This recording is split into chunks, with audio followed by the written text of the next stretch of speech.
Apologize, I just realized I had no music playing. Okay.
I swear to God, I hit done. No, sadly, we're not sinning today. Um, but we are doing something.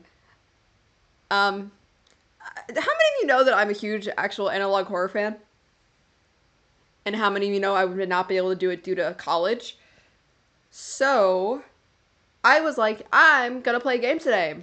I woke up too fucking late, and I was like, I don't want to do anything. I check my YouTube. Venus Carnus has updated. Now, I haven't watched that shit in a hot minute. So,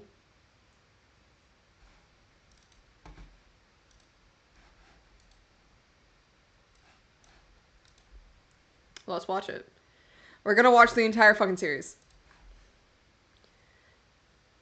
Because, yes. Now, there's some bits I remember, and some bits I don't. So, I'm okay with slight spoilers, but at the same time, don't say shit. Okay? Okay. If you do, I'm throwing 3-minute ads at you every 5 minutes. Cool? Cool. Um...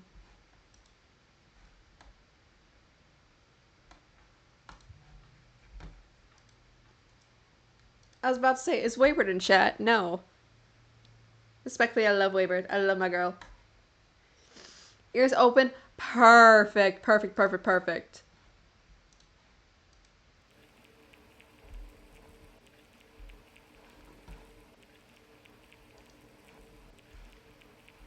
The screen's a little bit fucked up!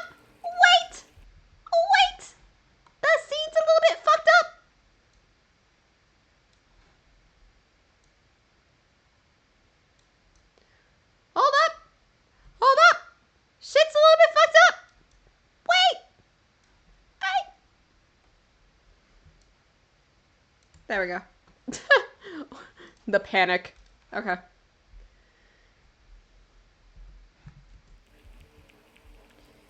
Y'all know the drill. Pay attention to the warnings. This shit's fucked.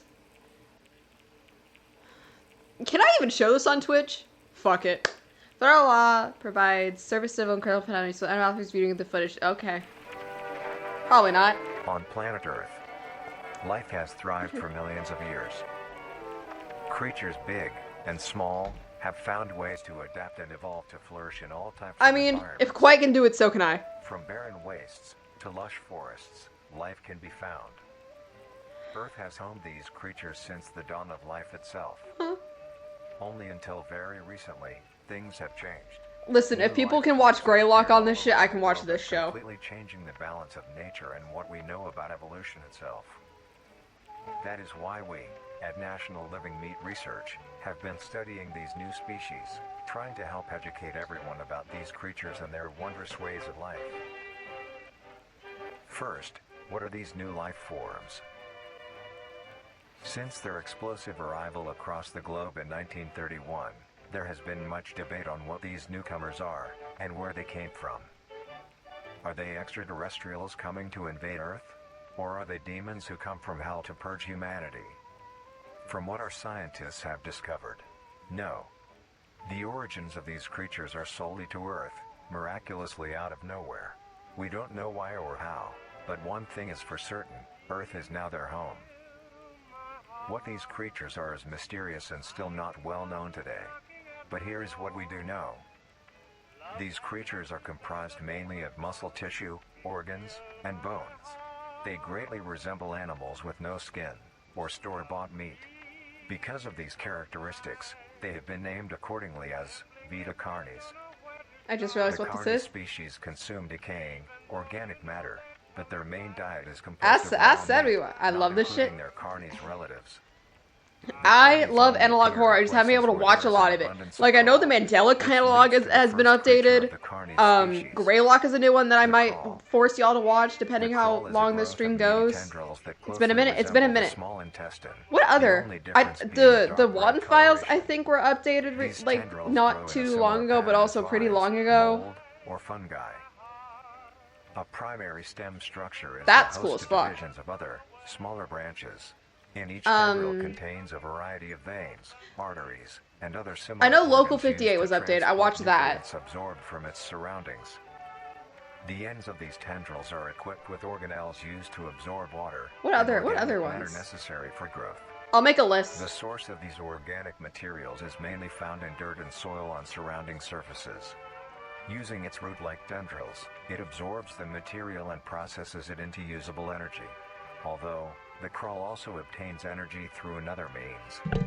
A few minutes ago. Well, using a sophisticated form of photosynthesis. Excuse me? The dark pigmentation of the smaller branches is ideal for absorbing sunlight, and therefore allowing solar energy to fuel the Well, I'm glad I'm forcing all y'all to watch this with me. Because of its efficiency, it thrives in almost all types of environments, easily allowing it to spread across the world, and can be found pretty much anywhere. Its recent inclusion in the ecosystem has caused many major changes in nature's balance. One may assume that the crawl's presence may outcompete any other competitors, but due to its unique life cycle, where old branches fall off and decay into nutrient-rich compost, all forms of life seemingly flourish instead. The crawl's abundance grants plenty of nourishment to all animals, from plants feeding on the decayed crawl, herbivores thriving on increased plant population, and carnivores feeding on both the abundant prey, and are able to eat the crawl as well. The presence of all these animals leaves behind waste, which will be broken down and consumed by the crawl, and the cycle begins again. So we are just... This form of symbiosis leads to an environment where all populations thrive. Humanity also uses the crawl to our advantage. Because of the supernatural rate of growth and its richness in nutrients, it has been sustainably cultivated into domestic farms. The crawl is harvested and processed into fertilizer, which greatly increases crop yield and quality. The crawl may also be used as a food source for humans, and reliably so. But due to its unkindly appearance and taste, It has yet to reach cuisine standards. The crawl also plays a very important role in the next creatures that we have been studying. Huh? Sometimes, in a crawl-populated environment, a node of meat may develop on one of the branches. This node will fall off and grow into a functioning organism, and go to live on as an independent animal. This leads us to the upcoming species that we will be discussing. The first of these creatures are the trimmings.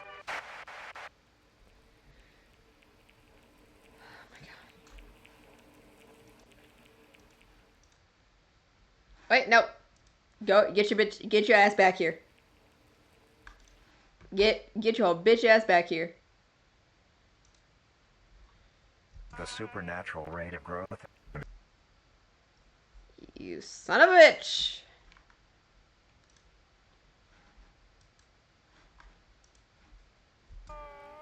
Humanity also used it because of the supernatural. These are stunningly made, though, I will say this. Fuck! I can't read what it says. I just see crawl in big letters.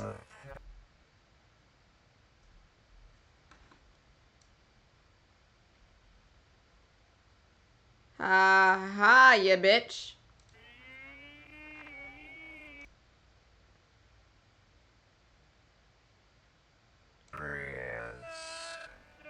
Yes, and nutrients.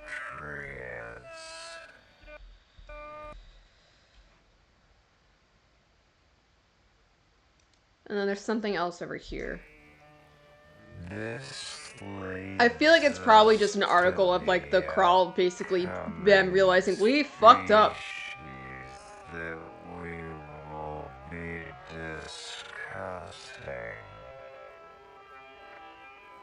The first of these creatures are the trimmings.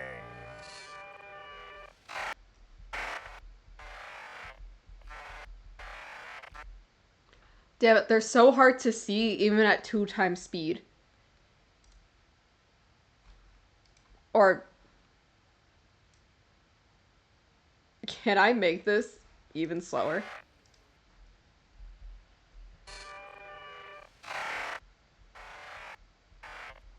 But they're storybook pages, I can tell you that. Motherfucker, damn!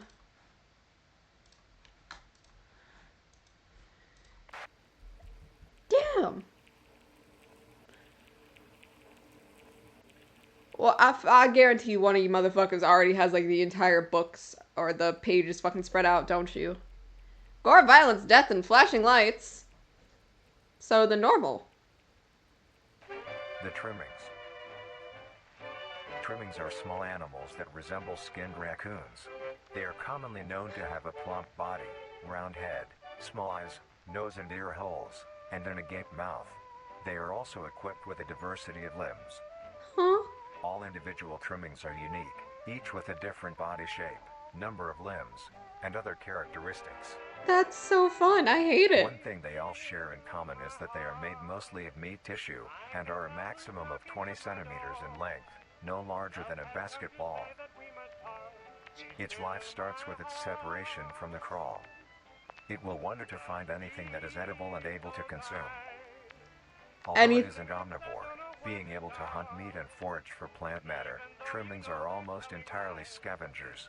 Their diet consists of rotting plants and meat, including, but not limited to, fruits, vegetables, roots, seeds, insects. So this is and what people deceased think if animals. like you die and your pet is gonna start eating you. Although its appearance is unsightly, it is a cowardly creature, only fleeing, screeching, and hiding when threatened. I hate it. Because of its lack of defensive traits, it lies near the bottom of the food chain, making it easily overpowered and picked off very regularly by predators. I hate it so much. Naturally, its population would eventually die out. This is not the case. The crawl constantly produces a large quantity of trimming nodes, keeping up their numbers. I'm guessing this is both like Naturally, Trimmings can be found wherever there is abundant crawl. Trimmings grow at a decent pace, reaching maturity at around 7 months. I'm guessing this is all bullshit, like they're not extinct. 2 to 4 years. Although they are plentiful, humanity has no proper way to implement trimmings into society. Their overabundance has even considered them pests. Lily! Hi, Lily. We're watching Analog Horror. We're watching Vita Cardis. Besides all of this, some people still keep trimmings as pets and relatively domesticate them. Of course we will. Nuisance or not, Of course. Trimmings are a wondrous creature. From their plentiful numbers to their skittish nature, they are truly a thing to behold.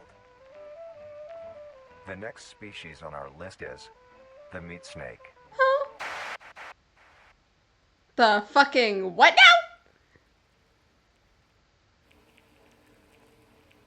Yeah, y'all know the drill.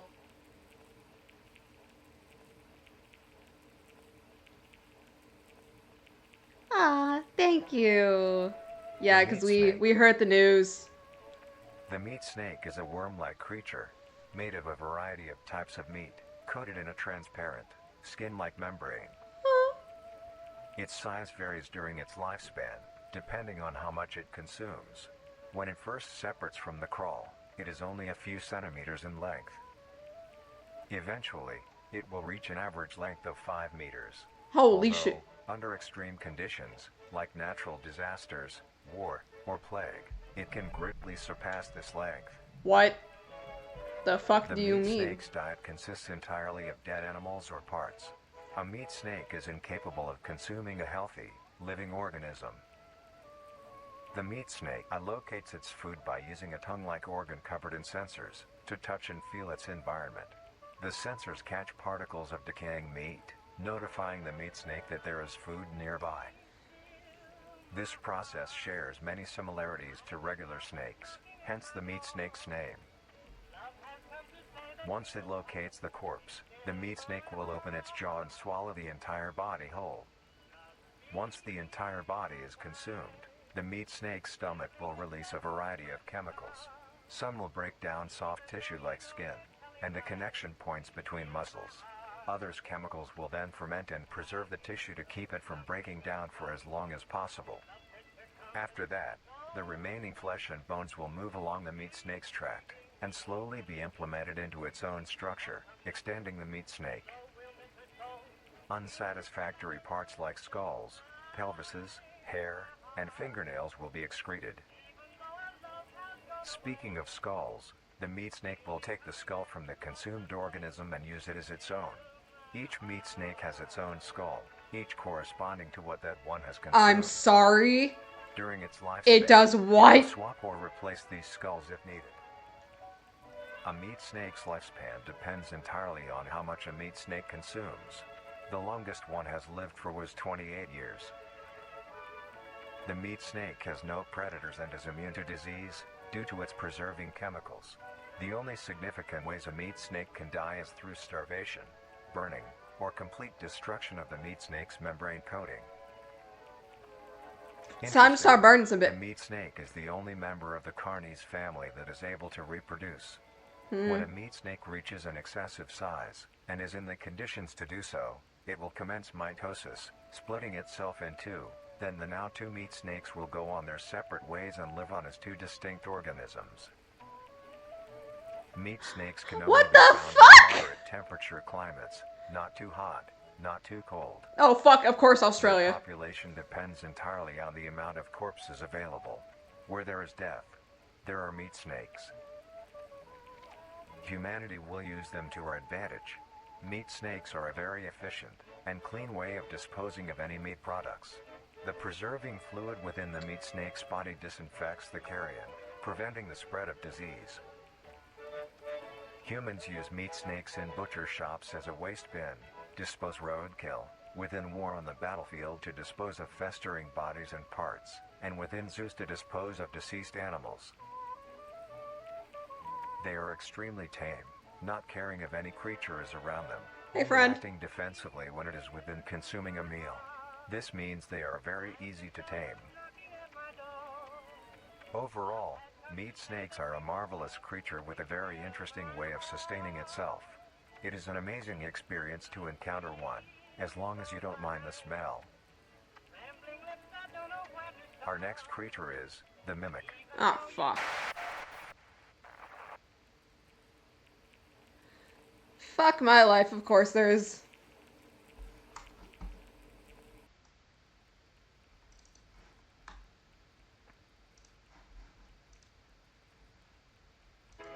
The mimic. The mimic is a bipedal creature with uncanny similarities to humanoid anatomy. Yeah, no They shit. greatly resemble humans without skin, with Oh, added exaggerated features. These features include extended finger length, longer limbs, bulging, empty eyes, and their most Hate the prominent mimic? feature, Yeah. a wide, teeth-filled smile. Although it resembles a happy face, this is due to coincidence, and is only how their facial structure is shaped. The maw of the mimic contains much more teeth than humans, and their teeth is comprised almost entirely of incisors, with some canine and premolars in the back. This tooth composition is ideal for biting down onto meat and swallowing chunks whole. A mature mimic's diet is comprised entirely of human flesh. Excuse me? Excuse me? Because What? of this, they are found solely around human-populated areas. The mimic's life cycle is made of 3 stages. In the first stage, a young mimic separates from the crawl.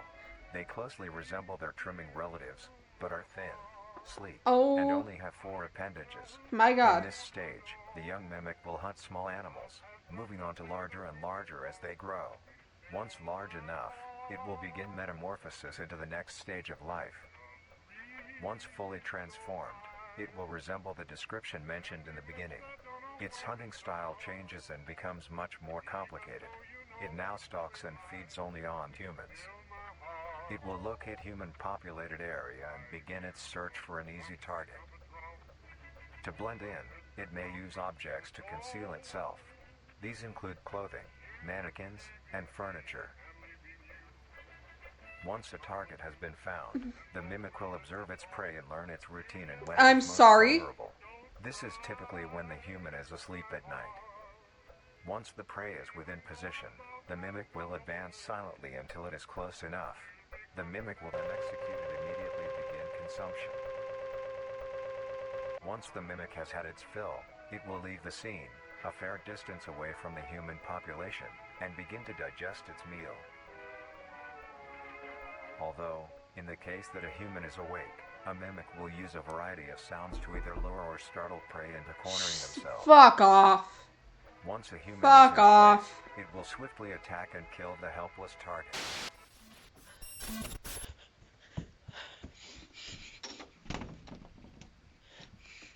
Fuck off with that knocking bullshit. You're just gonna break through the door.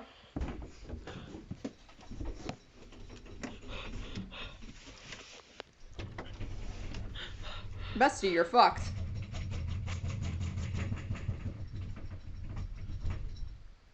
Oh, bestie, you're fucked.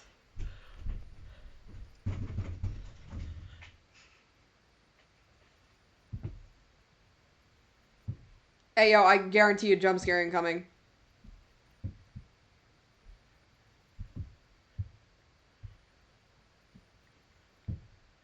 I hate this.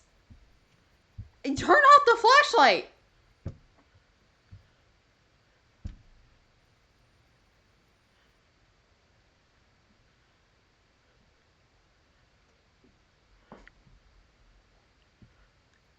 Come on, bitch. It's toying. Hey, friend. I said, turn off the flashlight. That's cool.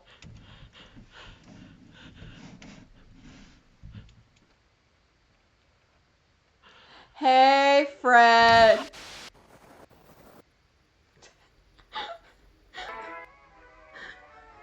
The next stage of the mimic's life cycle has 2 potential morphs it may develop into. Thanks. If a mimic has a consistent supply of food, it will develop more human-like features. Excuse me? It will grow skin, hair, and by the end will look nearly identical to a human being. It now can blend entirely into civilization and lure other humans more effectively. The second type of morph happens when a mimic receives an overabundance of food. It will grow into a larger, more evolved hunter. Its proportions will increase in length, and its humanoid features will fade away. It grows a thick, dark coating of a flexible skin, which is highly durable, and increases in strength the more the elder mimic consumes. This excludes the face, which is now coated in a pale pink skin. The mimic's teeth have also moved deeper into the mimic's throat, leaving its mouth a toothless grin. It uses the dark hue of its skin to hide seamlessly within a dark environment. Its skills have also been heightened. This makes an elder mimic one of the most efficient predators on the planet. Because of the obvious threat this poses on humanity, nations around the world have released instructions on how to be able to fend for yourself in a mimic encounter. Here are the instructions. 1. Avoid going out alone if your location is known to have mimics, or there have been mimic sightings. 2. If you encounter a stationary mimic, seemingly unfazed by your presence, quietly leave the location and alert your local authorities. 3. If pursued by a mimic, get yourself into a position where you are able to flee. Mimics will rarely attack if a person has a clear escape route. 4. In the event that you have been cornered by a mimic, roll into the fetal position, protecting your neck, face, and vital organs from attack. Make as much noise as you can to alert any other people. 5. If you have a weapon, do not use it. A mimic is fairly resilient, and any strikes or shots on Get the gun. is not Start effective shooting. enough to bring it down in time.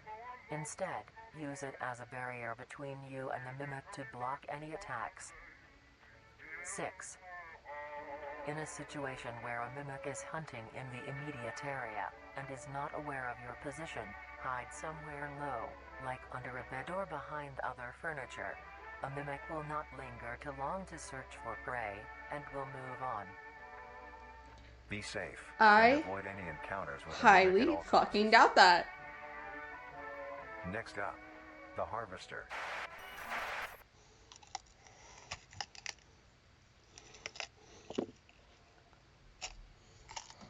Oh, he munching.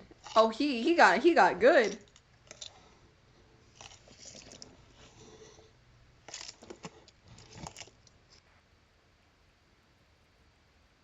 Oh, he had a feast.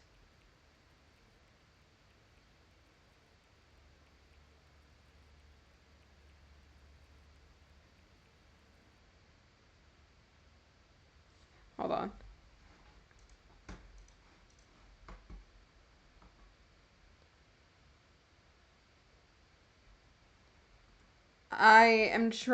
I'm looking to make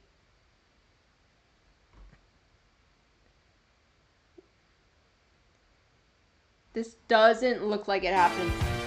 Holy shit, who's here? Lily! Lily! Dino_Lily_ just subscribed. I no want ads no more. I know one has anymore. Thank you so much for the sub, stupid ass. Listen, your girl gotta make some money. Your girl gotta make some cash. Anyways, ads, stupid ass ads. Understandable. Have a good day. Thank you so much. Okay. This is not the episode that I think it is. The Harvester. Because there is an episode in this that I'm not kidding. The Harvester is a large, Actually, hold on. Let me bulbous explain mass this while with a large let me amount of pause this really tendrils quickly. spreading Seconds. from the I was watching someone explain this. This was like last year-ish, and I fell asleep in the middle of it. And one of the episodes scared the fuck out of me. I woke up like it shot me out of my sleep, and I thought someone was dying in my neighborhood or like where I was at. The tendrils, on the other hand, can extend up to 150 meters in diameter horizontally. The Harvester is a specialized form of crawl that grows in a unique and deadly way. A harvester is created when a node that will grow into a harvester, instead of separating, continues to grow. Eventually, it will grow tendrils of its own. It uses the energy provided by its mother branch and expands its reach further. Its tendrils, hidden just below the surface of the ground. The harvester is equipped with two types of specialized tendrils. The first type is bulky and flat. They lie the closest to the surface. These branches are lined on each length of the tendril with spines, extending in the shape of a bear trap. On each side of the branch, those particular spines have a vein that feed into them, that pump two types of venom. On one side, the spines can inject a neurotoxin, which will attack the nervous system of whomever it is injected into, causing sudden paralysis. The other side can inject an anticoagulant, which when injected, prevents blood cells from clotting. Whenever a large animal moves So in other words, you're across the area fucked. armed with these tendrils, the branches will clamp onto the animal and thrash violently. Once the prey has been injected with both venoms, the tendrils will rest and the prey will immediately collapse. The animal will be unable to move due to the paralysis, and the wounds caused by the thrashing spines will not stop bleeding. All the prey can do is lie patiently, until succumbing to blood loss. So in Once the other prey words, has you're bled out, fucked. the second type of tendrils come in. They lie below the spine equipped once. These branches are thick, The fucking but what very now? sturdy. They share similar anatomy to the small branches of the crawl, equipped with organelle that absorbs nutrients. These tendrils sense the blood and move their way to the surface They sense and the begin blood. to absorb the vital They fluid. sense Once the blood blood. has been consumed, the tendrils will wrap around the body and begin to shuffle downwards. This movement loosens the soil and slowly pull the body underground. Once secure, the tendrils will continue to feed until there is nothing but scraps. The nourishment absorbed by the tendrils will be sucked back into the main bulb of the harvester. This bulb houses all the vital organs and the venom glands that pump into the spines. The nutrients are then converted into usable energy. The remains underground decompose, providing a rich soil, causing very prominent plant growth, which then attracts more animals. Big A ball. strange behavior Big the ball. harvester displays as its choice of diet. The spines will only activate on larger animals, allowing smaller ones to pass by unaffected. The spines will also not activate on some species of bird. There are a couple theories as to why this happens. One, it could be that attacking smaller animals would cost too much energy for what they get in return, making it not worth the time. Another could be that smaller animals may attract larger animals or predators, allowing a safe place where prey may thrive and lure more predators. It truly is astonishing. Although it is a spectacular creature, Go- it is also very dangerous. The harvester is Don't they have a decently travel- rare, don't they have only a, populating sparse ban areas coming in in the northern soon? hemisphere and woodland forests. If you are Oh, stung so by we're a fucked. harvester, there will be no way of So, helping. so The again, I would be no fucked no cure, matter where and I decide to fatality live. is 100% positive. The best thing you can do is avoid encountering a harvester in the first place. If you are No. hiking, take note of any warnings or signs saying that there are Yeah, harvesters I think around. Japan If is you also putting like notice an abundance of a lush, ban on ground-dwelling foreigners plants traveling in a in forested because of area, how and there are disrespectful no people have signs of been as of wildlife. recently. This Don't is I think suspicious and you should that's leave happening? the area, I just don't know staying when. close to the base of large trees or rocks. If you find yourself in the middle of a harvester ground, do not panic. Sudden movements may activate the tendrils and will inject you. Although a harvester is rather forgiving, do not risk any skittish movements. Remain Rather calm. forgiving.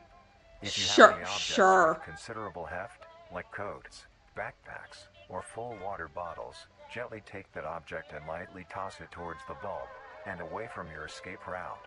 This will activate the spines on where the object lands, distracting the bulb for a moment. You will then slowly begin to do wide shuffles away from the bulb. If possible, throw another object when you are certain you are a fair enough distance away, just to be safe. Continue until you are completely sure you are out of harm's way.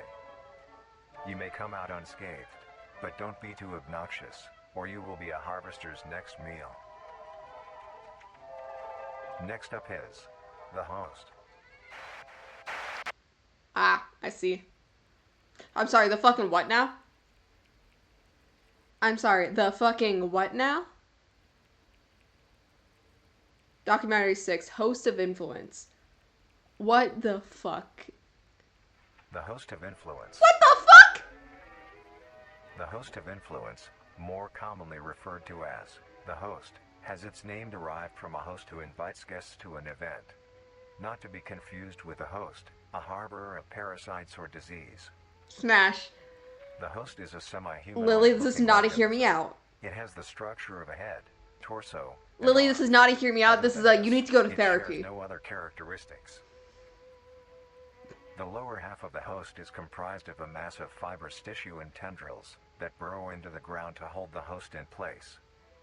Instead Kinky. of skin, the host is covered in muscular tissue fibers, tendons, and veins. In some parts of the body, Lily, this is not a hear me out. This is a you need to go to therapy. To cover any large exposed areas, but allowing movement. The host's head has a smooth surface where the face should be, attached to a crooked neck, which houses a slit in the front used for feeding. It's a little guy. On the host's back is a mound of pores. Protruding from these pores are Shut the hollow, fuck. hair-like structures, extending outwards. These hairs are barrels that release spores produced within host's body by being fired into the air.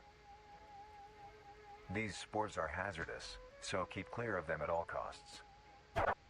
Luckily, Saw the that. host is rare, only found in North America.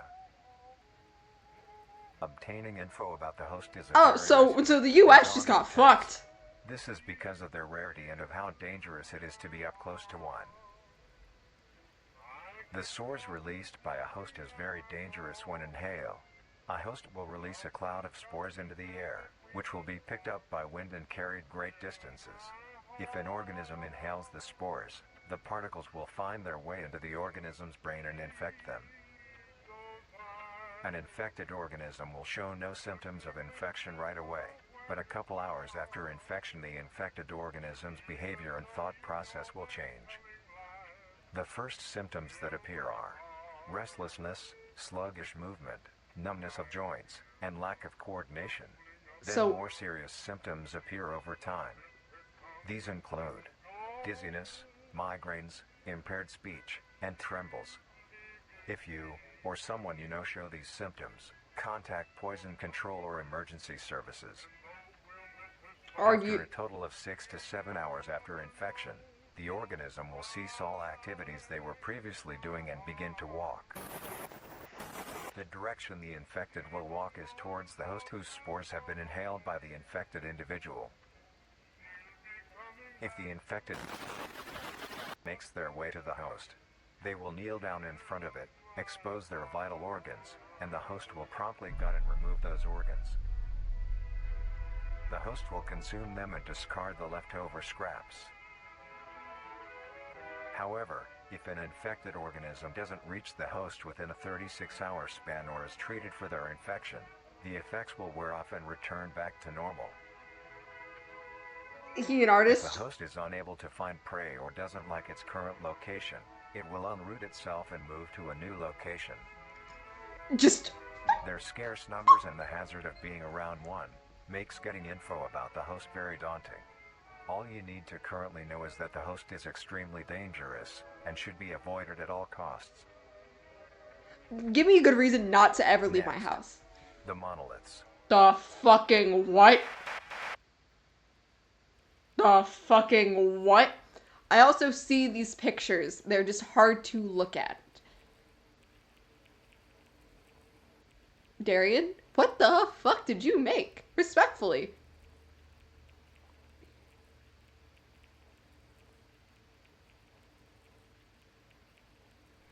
The monoliths. The monolith is a very new creature, only showing up in June of 1972, in the area of... There are only 6 monoliths, all of them located in a circular position, 1.5 kilometers Oh, that's in so diameter. fun. We don't know This where the ring fuck of they are. monoliths That's... surround- Damn. The monolith is a titanic-sized being, measuring roughly 120 meters in height. Each monolith has 2 trunk legs that are firmly for fuck's embedded underground. The legs connect to a torso. The creature itself is made of hundreds of thousands I don't want to of hear these shit. strands, I don't want to hear tightly woven shit. together to form the Don't say structure. smash. These strands end at the neck, fusing into a solid mass of hardened flesh in the shape of an upside-down triangle, with a hole in its center. On each side of the monolith where arms would be, there are dozens of long, rope-like appendages. These reach just barely to the ground. At the creature's feet, the strands go deep into the earth and extend horizontally a decent distance away. It's on my bed. What the monoliths do is simply stand and do nothing. I don't The only believe that. activity documented that the monoliths have done was in during this period. So we're fucked. They were extremely aggressive. When the group of were making their way to the city, the monolith that they had passes roared a deep bellow and swung its appendages at the team. I'm just getting cold, completely man. knocking them out. When military vehicles were dispatched, once they got close enough to top the monolith, it roared another call, this time releasing an EMP blast, completely knocking the vehicles out in the vicinity. I'm sorry, it can do fucking Finally, what? long-distance rockets were fired and struck the creature. It can fucking blast a what?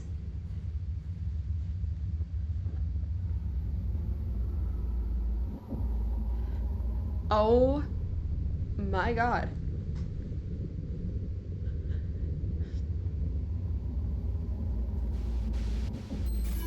Although damaged, it regenerated at great speed and resumed its stance unscathed. Eventually, the area has been fenced off and is now restricted to all. Ever since, the monolith stands silently, now only a grand spectacle of awe and mystery, only adding more questions to these meat beings. And finally, the last creature on this list is marvelous and majestic world that exists today. It's as extraordinary to have such strange and mysterious beings appear all around us. Oh. Thank you for joining us on this journey of exploration I and discovery don't of the lives trust of these the living Meat Nation. creatures. I don't trust y'all motherfuckers. No. I don't trust them. I don't like this. No, thank you.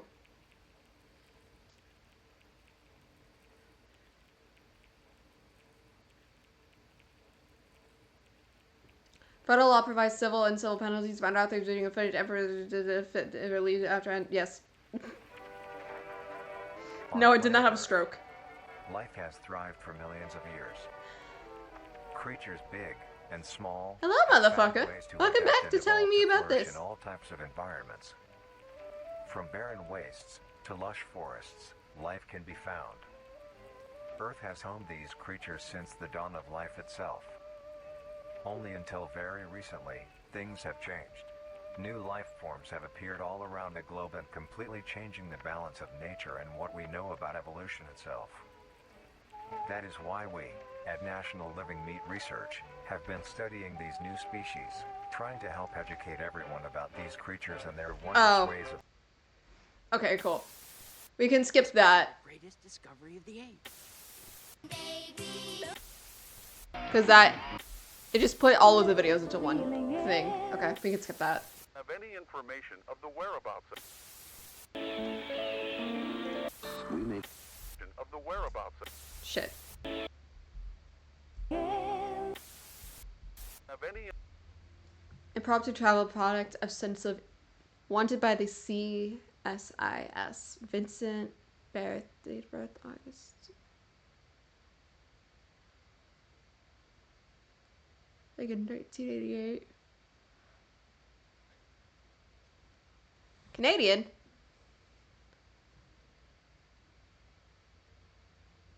Huh. information of the whereabouts So he's fully... Be making a dish that has recently gained a fair amount of popularity. Today's dish will be a cheesy called penne. That looks raw. That shit does not look cooked. To start off, these will be the ingredients you will need. 3 cups Like raw. of penne Shut the... pasta, Lily. roughly 3 cups worth of fresh scroll. Try to get a variety of sizes when you buy yours, or when you harvest them yourself. 1 cup of cheese, half a cup of green onion, 1 teaspoon of salt, 2 tablespoons of Cajun spice, Because 2 I'm a dinosaur. Raw. tablespoons of parsley, 1 tablespoon of dill, 1 tablespoon I respect the of hustle. garlic, I respect it. a pinch of pepper, and finally, the most crucial ingredient, Nutrier Company's newly released flavor enhancer. To bring out the richness of flavors within each and every meal. That's... First, get a medium-sized pot and fill half of it with water. Why are you wearing gloves for this?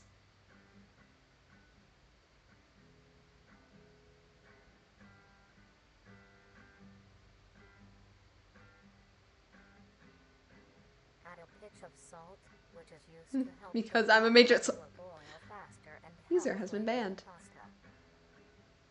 Then, set aside to boil. I could never ban my wife. Grab your caul and a sharp knife. Begin to cut the meat into a rough mince. Like, where is he for real?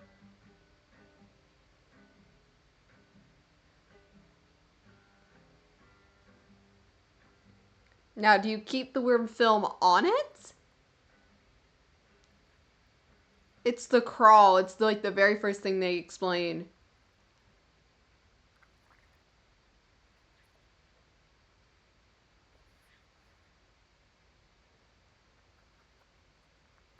Crawl is soft on the outside, but the interior has a surprising sturdiness.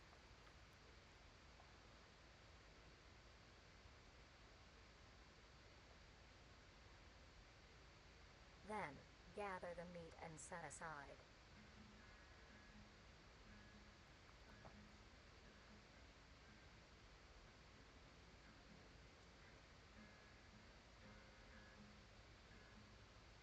In Dungeons. What the fuck? Mince the green onion into rough segments. You didn't clean the board!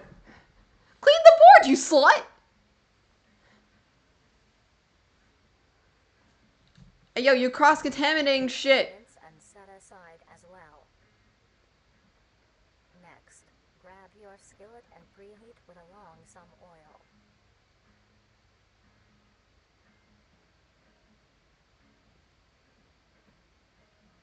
Take your minced crawl and spread it evenly across the skillet.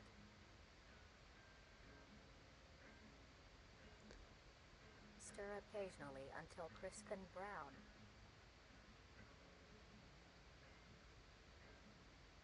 As your water reaches a boil, add your penne and stir occasionally. I almost poked my eye.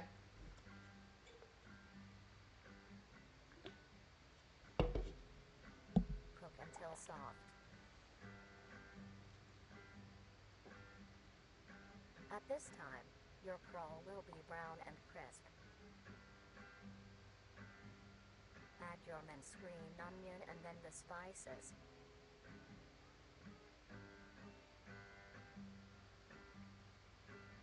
Mix well. Once your pasta is finished cooking, strain it.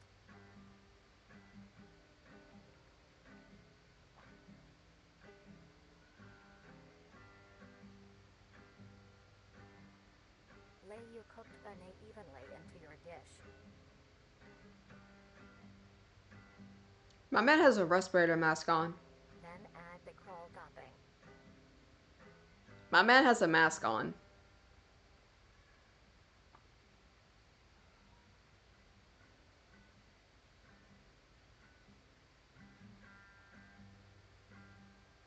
Sprinkle a generous amount of cheese along the still warm crawl for it to melt.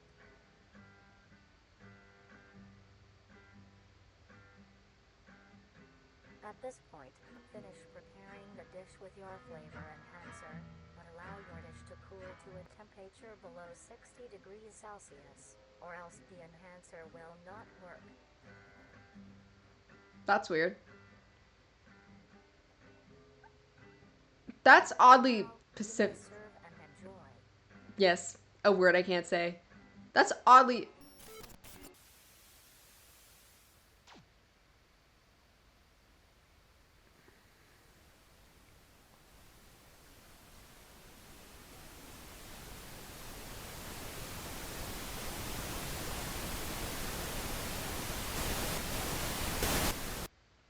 Saw that.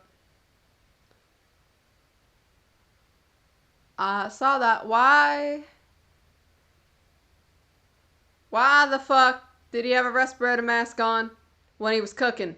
Many people get pets for companionship. They form bonds and grow relationships with these animals, even to the point of them being considered a part of the family. Most people get dogs or cats, but maybe you want something more interesting. Me with my 2 Sudabrin 3 cats. Then you may want to get yourself a trimming. What the fuck? These lumps of meat have grown a reputation to be a loving companion for many people in the recent months.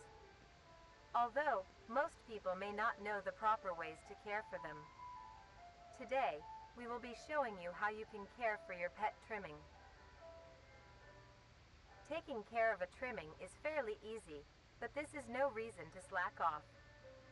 They are living things and do require I'm so maintenance. impressed with how it looks. How did he The first make thing that? to keep in mind when keeping a trimming is the temperature of your home. While trimmings are resilient to both high and low conditions, you want to keep your base temperature near room temp, maybe slightly cooler. That being said, trimmings prefer warmer areas to nest.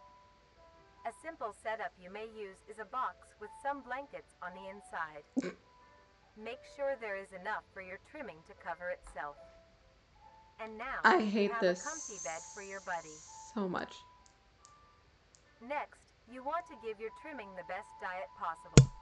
Sorry. Trimmings are not picky eaters and will eat anything you give them.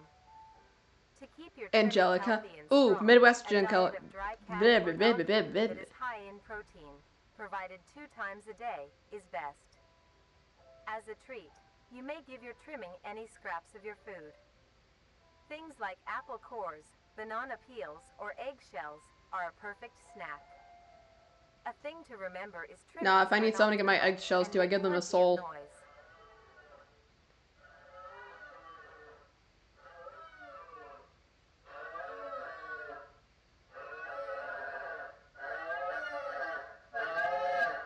To prevent you from having sleepless nights, try to give your trimmings first meal in the late morning or afternoon. This helps them be active during these times instead. Another thing to consider if you want a pet trimming is where they will be living. Your home should have enough space for your trimming to roam around, as well as access to the outdoors, like a backyard. If not, be sure to take your trimmings on regular walks. This gives your trimming the exercise they need, as well as allowing them to meet other trimmings. Can you fucking imagine? Trimmings are a social creature and need to interact with others of their kind, Lovely. like how they do in the wild. When it comes to entertainment, trimmings are not the most active and aren't the best at fetch or tug of war. Wonderful. But here are other ways to keep your trimming entertained. Some toys that trimmings like are little items they can push, around, pull, or carry. Trimmings also enjoy things that you enjoy as well, like watching the television or listening to the radio. They love seeing and listening to all the funny things coming from the devices.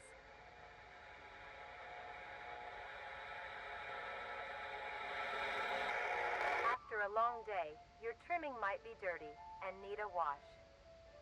To clean them, start your bath with a gentle Does he warm also water, love throwing it back? mixed with a bit of hand or body wash. Maybe. Gently scrub the trimming's feet, armpits, belly, and neck fold. Remember to be careful around their face, and avoid getting soap in their eyes, nose, and mouth. Gently pat dry with a towel when done. Now your buddy is all clean. Is this like a fucking Roomba situation where people will get emotionally attached to their Roombas? And lastly, as said before, trimmings are social creatures, so be sure to give them plenty of affection. They love receiving pats, scratches, and pets. They also love to sit with you and cuddle. Since they communicate with each other in the wild, it is best to replicate this behavior with them as well. Simply talking to them is plenty enough. You can talk about your day, if anything interesting happened at work, if you are working on any new recipes, or talk about the weather. Trimmings are very good listeners, and love to be involved.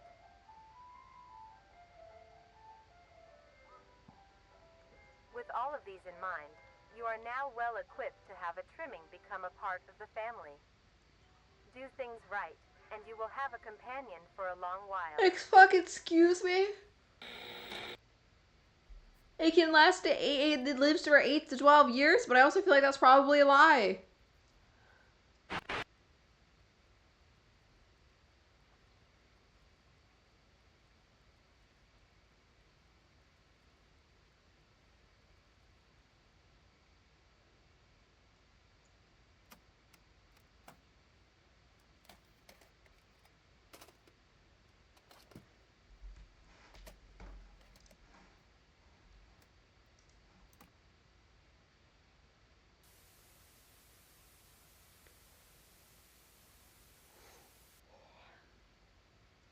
On offsides, reproduction distribution, our view of the following footage, particularly infringement penalty instructions lead penalty enforced by federal law. Discard this tape immediately. In the year of 1945, Excuse me? the war finally ended, the cleanup process had started. During routine sweep of an underground train tunnel, the cleanup crew made a grotesque discovery. Found completely filling the tunnel was a meaty wall, and in the center of the mass was an opening with several skulls surrounding it. Closer inspection of the blockage revealed that the mass was actually an extremely engorged meat snake. Its impeccable size had blocked off the entirety of the tunnel's path. That's There so... was many strange things with this creature. First was the coloration. A typical meat snake's color is bright reds and light browns. This particular meat snake was a very deep maroon. Another strange thing about it was its behavior. This creature barely moved. Meat snakes are normally sluggish and encumbersome, but the specimen discovered seemed to lack even basic motor functions. Well, that's Its because... behavior was that of a plant's. Stationary, with only minor movements within. One would assume it was dead. The reason the meat snake may act this way may be because it was completely lodged in place and minimized movements to conserve energy. But how would it have gotten this deep into the tunnel in the first place? I don't fucking And know. by the looks of weathering, it had been in there for quite some time. So how did it get so large? The answer was discovered by a different cleaning crew who found the other end of the tunnel. They followed it until it met with the other end of the meat snake. Alongside it was a huge pile of carcass. Oh, fuck you. Oh, fuck This you. meat snake's skin also displayed great amounts of Oh, resilience. fuck you. That actually It scared took me. several days of cutting to even obtain a sample. Here, you can see the clear difference between this meat snake specimen versus a normal meat snake's membrane. Testing on the sample showed that it had great immunity to damage. Great difference It between a tolerated regular meat extreme skin bite freezing and the temperatures, specimen found extreme left. heat temperatures, and even high doses of radiation. It is a wonder how such durability can occur in an organic creature. I don't know, fucking Another mutations. strange phenomenon is the smell off the skin. Feminine phenomenon. Normally, it would have a sour smell of rotting flesh. But the specimen displayed a rather pleasant smell, like that of cooking scrambled eggs. Excuse me? Meat snake was later discovered to be missing by unknown survivors. How the meat snake grew in size was discovered to be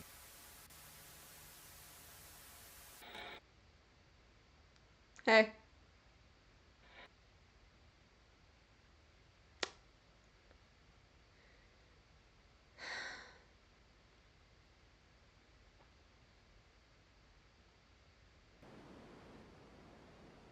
Mimic defense instructional tape. Isn't it illegal to use this audio or this sound?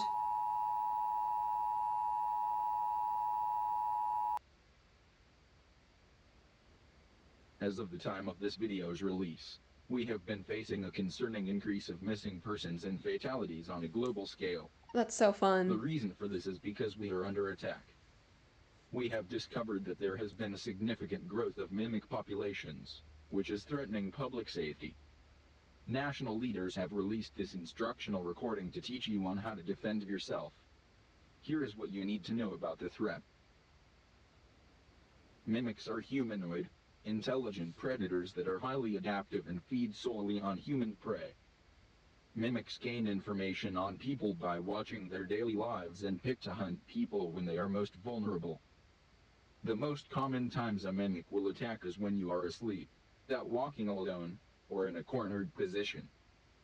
Mimics are cautious and calculative creatures, taking precautions to ensure a successful hunt. They utilize various tactics to capture a person by surprise. One of the more well-known tactics is hiding itself inside of furniture, to blend into its environment. Common objects that mimics can hide inside are sofas, recliners, wardrobes, ottomans, and other places a mimic can comfortably live. Imagine trying to fuck and there's a mimic Mimics under are your able bed. to contort their body in ways that allow them to fit inside smaller places. They also use it to expand their body, making themselves appear larger for intimidation. Another Double fun. method mimics use to blend in is their ability to put on and wear clothing. Mimics put on layers of shirts, pants, and jackets to hide their bright red skin and blend into densely populated areas. In very rare cases, mimics can develop and grow to look very similar to human beings.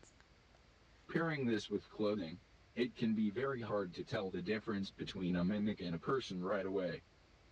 If you are unsure if a person is a mimic, look out for key features that may reveal their true form. Look for abnormal facial features, like large, bulbous eyes, flat noses, wide mouths and an uncanny smile, and clammy skin. Also pay attention to other exposed body parts like hands. Mimic people will have long fingers with no fingernails. If you are unable to see their face or hands, watch their walking pattern. Mimics' legs are long and hunched. Their walking will be unusual and irregular. Here is what you do if you are met with a mimic.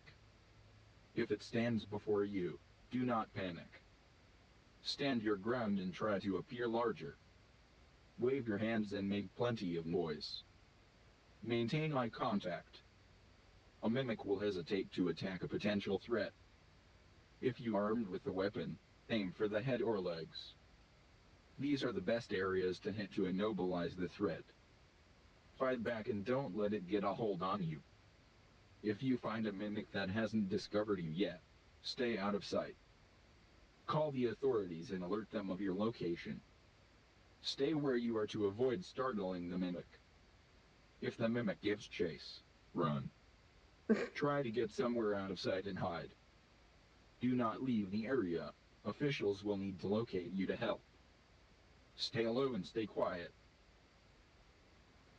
With the information you have learned, use it well, and stay safe.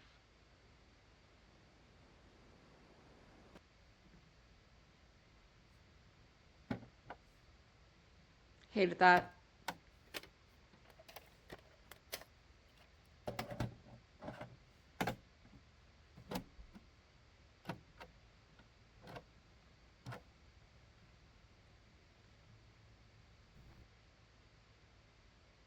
Evidence changed crystal chains. I've gone for information. Discard and destroy all copies of tape immediately. Oh, I'm gonna go to bed now. Good night. Good night, Lily. Have a good night. Stay safe. Don't let the mimics bite you. Got it. Oh, they're fucked. Let's see. Yep, it's working. Hey, can we get a move on? One sec. Yeah. Okay. Hello. You only have 30 minutes of tape on that. I know, but just gotta see how it works. Like, Yeah, well, I never got to use one of these. Too bad. You were the only person who could film with me, so you're gonna have to put up with it. They're gonna die, aren't they? Screw you. Screw you. Screw you. Still way too dark. 1 sec. There we go. Hello.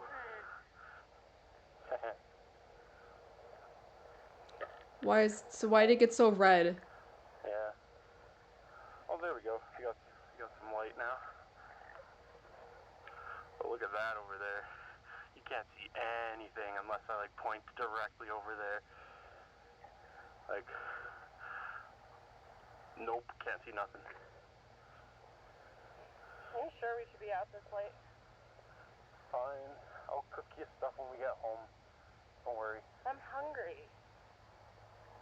Too bad. They're gonna die.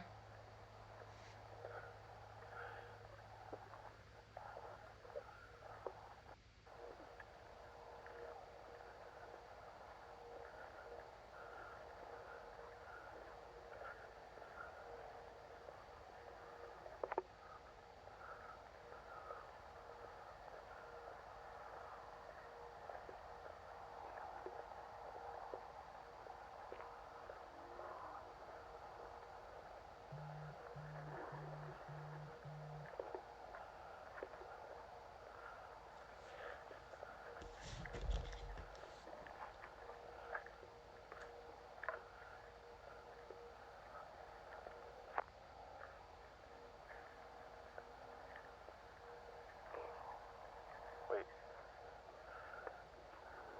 Ah, shit.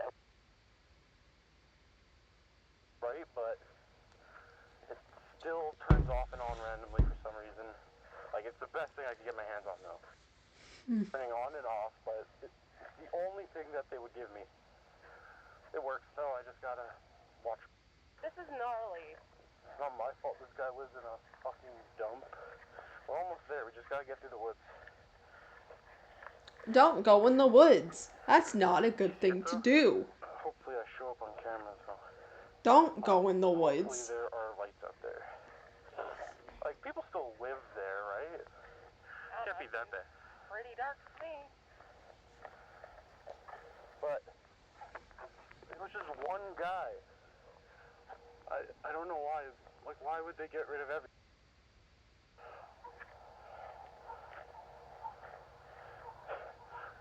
Dogs barking are never a good sign. No. This would have been the sign then to leave. The sky Go. This thing can't capture it.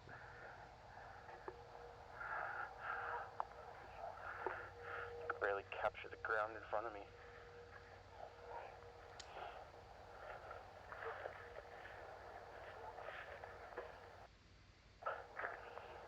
So, what are we doing out here exactly?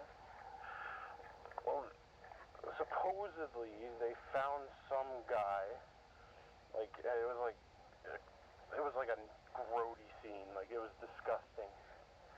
Like, they had to get rid of the trailer he was in, and then like they didn't let anyone nearby, and it was like this big conspiracy. So I'm filming that. Hopefully I get a good mark for it. So you decided to go investigate it? There we go, we're getting close. See, I'm a white person, but this is some white people shit. Like, I would not be doing this shit for free. Actually, no, you couldn't pay me to do this.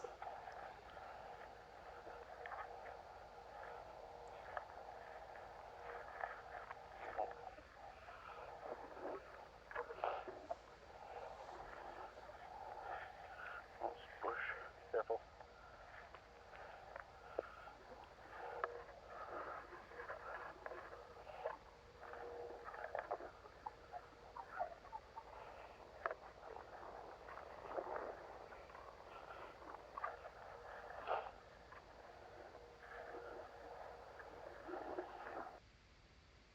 You know where we're going? Yeah, we're almost there. We're on the road. We're right next to it. Like, it's literally up there. Okay. Come on. It's not too late yet. Hungry. Said that already. Yeah? Still hungry. Soon, okay? That was there. before you forced her into the woods. It'll be like 5 minutes. 5 minutes, okay? We're on the road. We're almost there. We just got past the tree line and make the way to the trailer park. 5 minutes, he says. 5 minutes. Y'all ain't living this. Okay? Okay.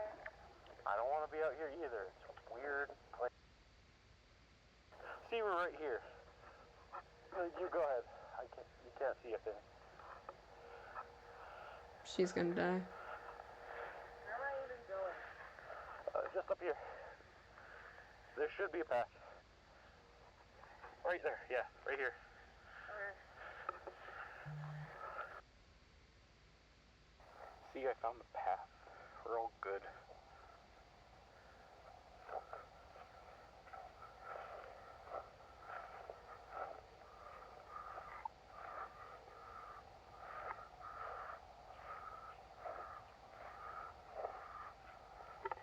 Is he by himself?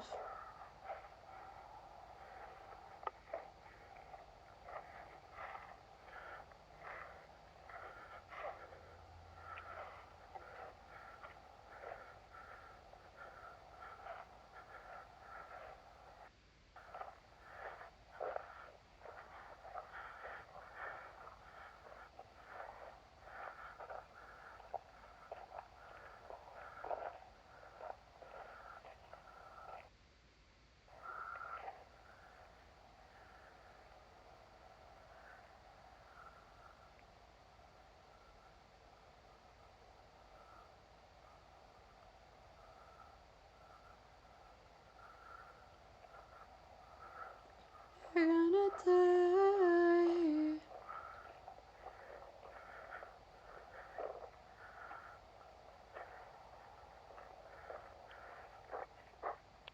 Yeah, I think he's by himself. Nope.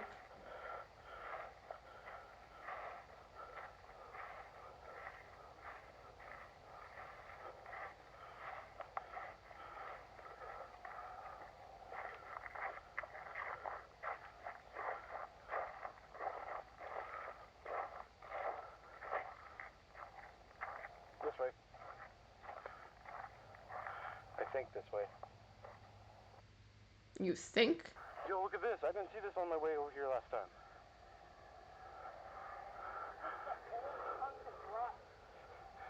It's cool. Like, we could get a shot of this in, like, atmosphere, you know? It just looks like tetanus to me. Hold till... One sec, let me get a good lighting on that. There we go, yeah. Let me get the good lighting Cool. hat, he says. Hey, look, it's like old stuff here as well. Anyways.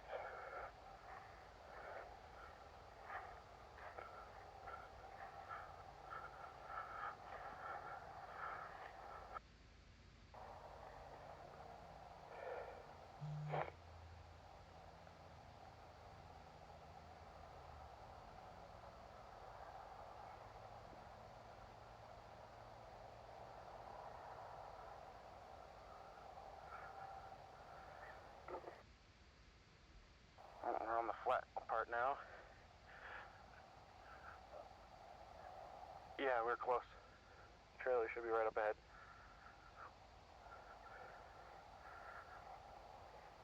You said 5 minutes. It's been a lot more than 5 minutes, and I also feel like it's been more than 30 minutes, so that roll of film for that camera should have been out.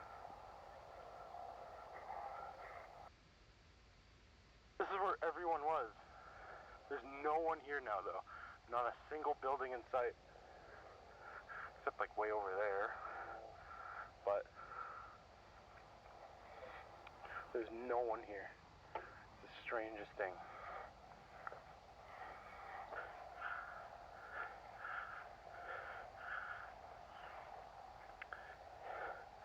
This is the spot. Right here. Yeah. This thing. Okay. So you take the camera and the light.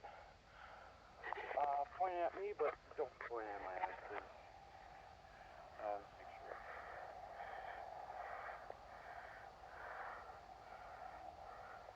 How do I look?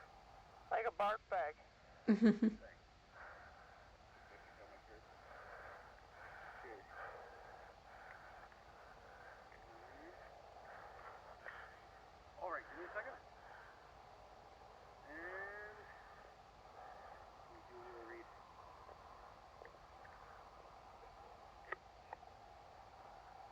You guys set it on fire? Okay. Year 1980, teenage boy was coming home from the trailer police made. Although, when he arrived at home, he found a grisly scene. You can still hear what he's saying. Detail Barar, his father, that he came home to, was found dead. Grisly scene lies before him. Police were called. They came to investigate. Strange thing though, they immediately closed off everything.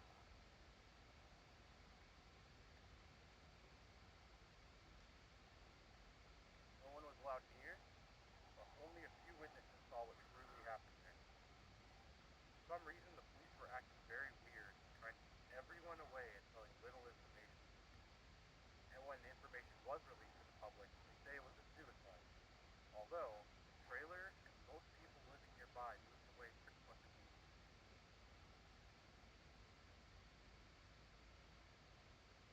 Police say it was a suicide, but witnesses that did catch an eye of what happened said the scene was much too grisly to do that. But police haven't come out about anything yet. So that's why I'm here to answer what truly happened. And that's it for now. You said grizzly way too much. What? You said grizzly way too much. Too much? Yeah. Okay, should I retry? Sure. Okay. It's called. That one turned out alright, I think. Yeah. Yeah. Wait, why is it rolling? Did you catch that? Oh. 30 minutes to film and yet I needed someone to film. So the police are saying it was a suicide, but they know it was an early attempt. Okay. It had to have been a mimic.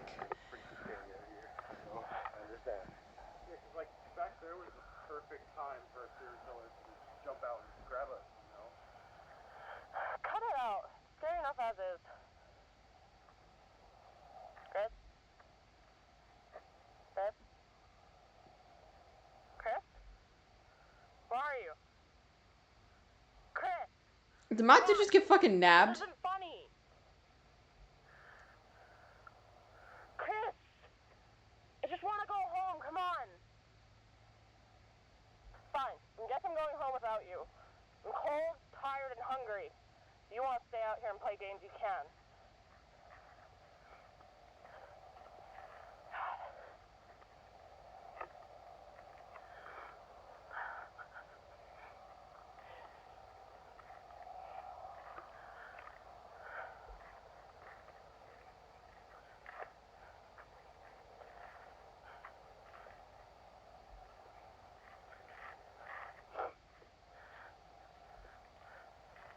She's gonna get attacked.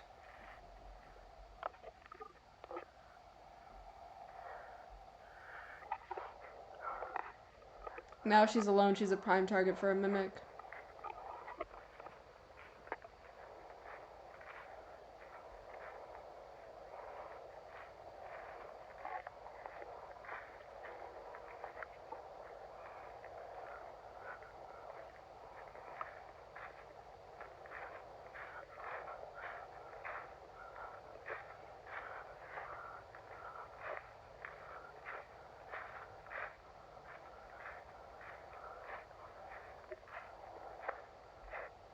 Chris? What are you doing? It's on him. This isn't funny.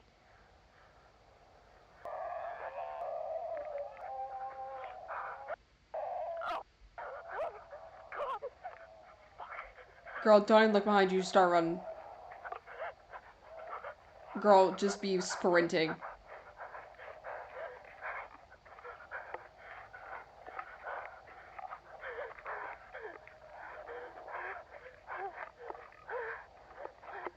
I would have dropped the camera.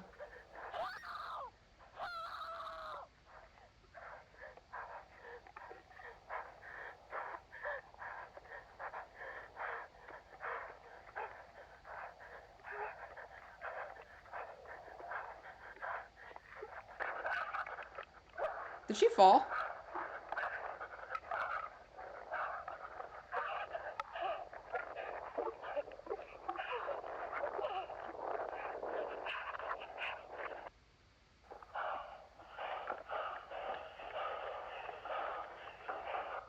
Oh shit.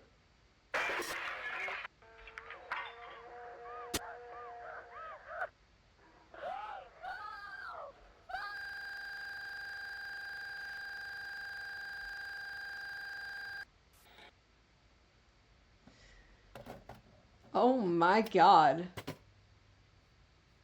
Have fun sleeping tonight, people.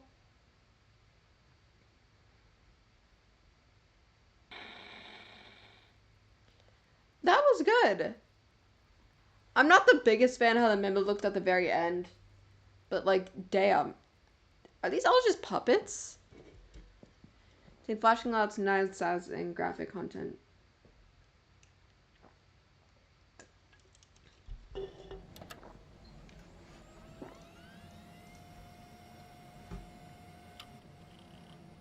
Okay.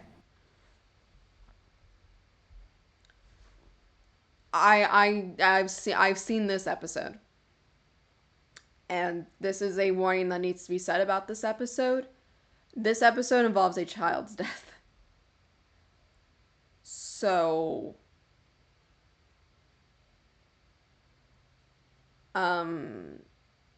I highly advise skipping this part or just muting because this is a very dark episode.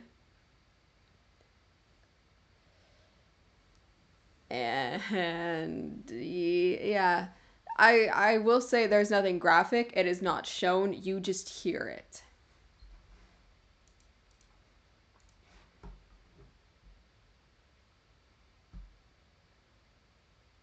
So yeah, I'm going to advise that if you cannot handle this, look away now.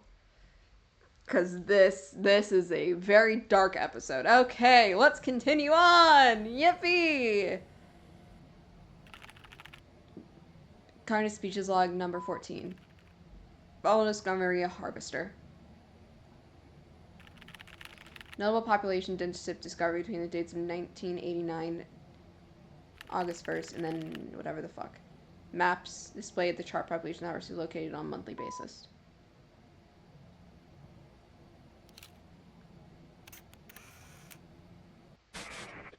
Oh my god.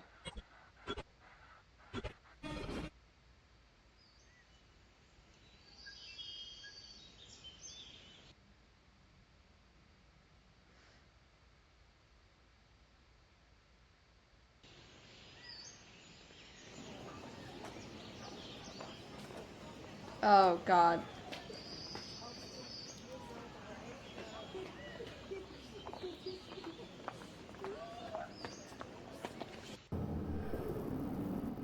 Harvesters nearby.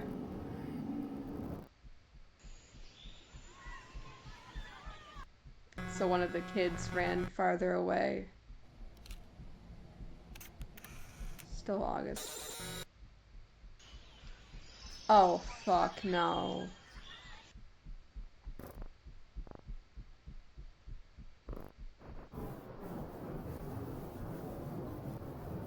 You can see them moving.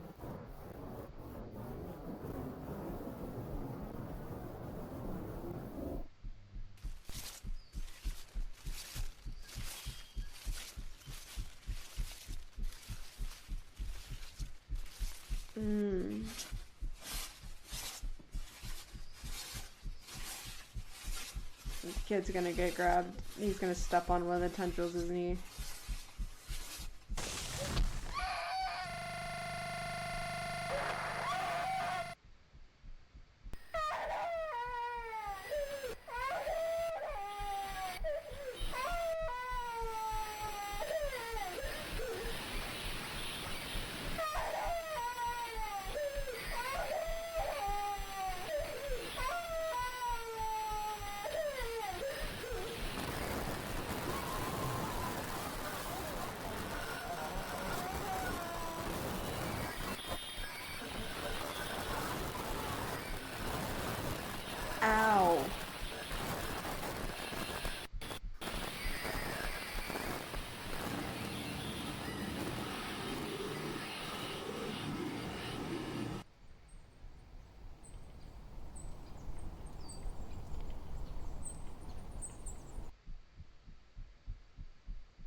They're going towards that. They're going towards that little island.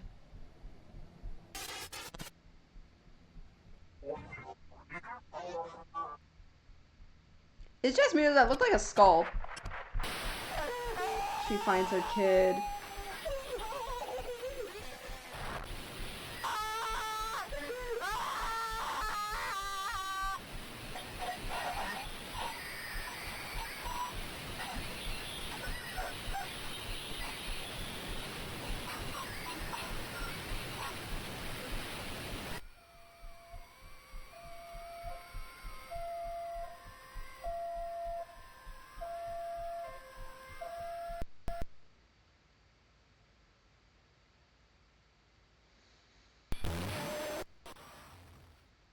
Hey, yo, what the fuck? Oh my god.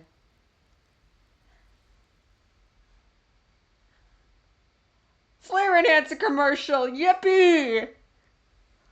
Holy shit. What the fuck? Flavor. The most crucial component to enjoying a good meal. The way food tastes is what makes eating so pleasurable. But what if you could savor every little detail you could possibly want? That is why we, at Nutrier Co., have made it I don't so like that you you may fuckers enjoy either. every single bite you take. With our product, the Flavor Enhancer, you can extract every last morsel of taste from your plate. With overwhelming demand for this essential product even since our start earlier this year, we have delivered what you wanted. Now introducing the Flavor Enhancer Deluxe. Now packaged in a larger size and modified recipe, there is now even more savory goodness to go around. This has the same vibe of that one Since cooking. our debut in mid-1990, the Flavor Enhancer has shown to be a major hit, with our product flying off the shelves. The Flavor Enhancer Deluxe will allow us to satisfy your growing, tasting needs. Now allowing you to add even more enhancer to your dinner, making your food even better to enjoy. The Flavor Enhancer Deluxe, available on shelves now. Apply below 60 degrees Celsius for better. Nutrier Co. Experience That's true very savor. weird that they have to be like...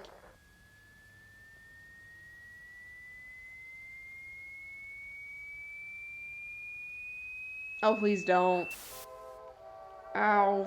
These larger serving sizes make dining even more pleasant, now allowing more generous amounts of enhancer at a time. Flavor Enhancer Deluxe, now available in stores near you. Nutrier Co. Experience true savor.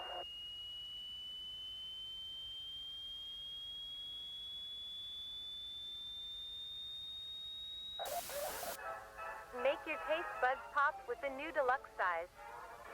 Make tasting even more awesome.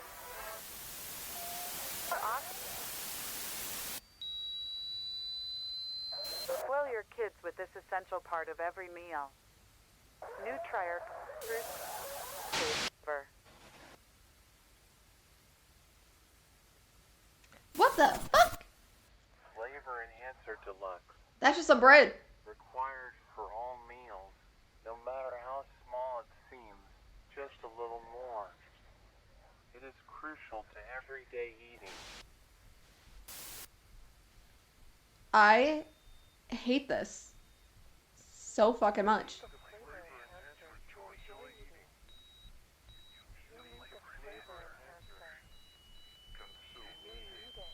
Is this fucking like subliminal messaging right now?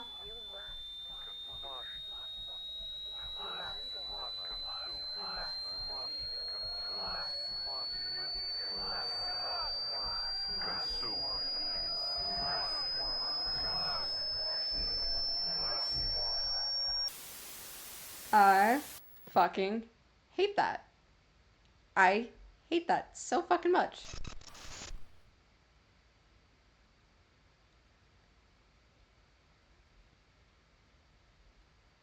Thanks. I hate it. No, thank you. Uncover documents.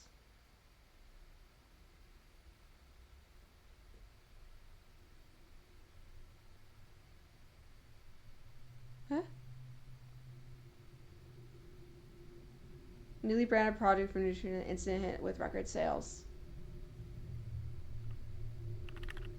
Confidential info. Files classified or not released to the public.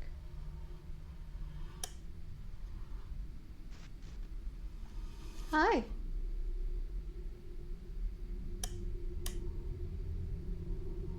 Facing charge after conducting the product. Hold on.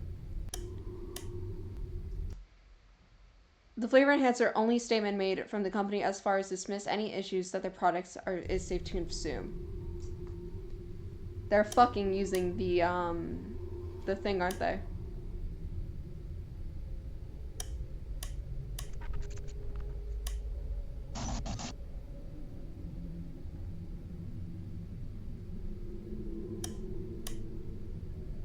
Oh, they all have the badge. Is this a cult?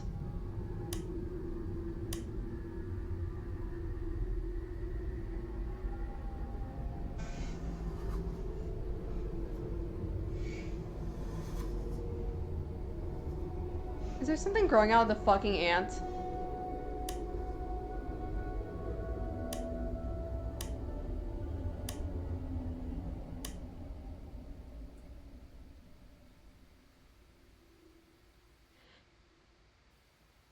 Is the flavor enhancer made out of the spores the one thing releases?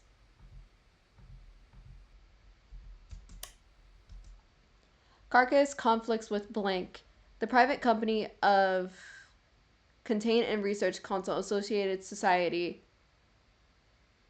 the PSCA, has experienced backlash from the government agencies about cooperation and violence of newly entered policy of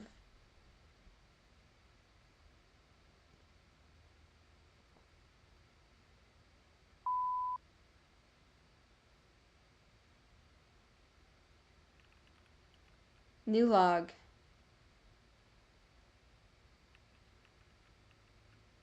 Message to Carcass.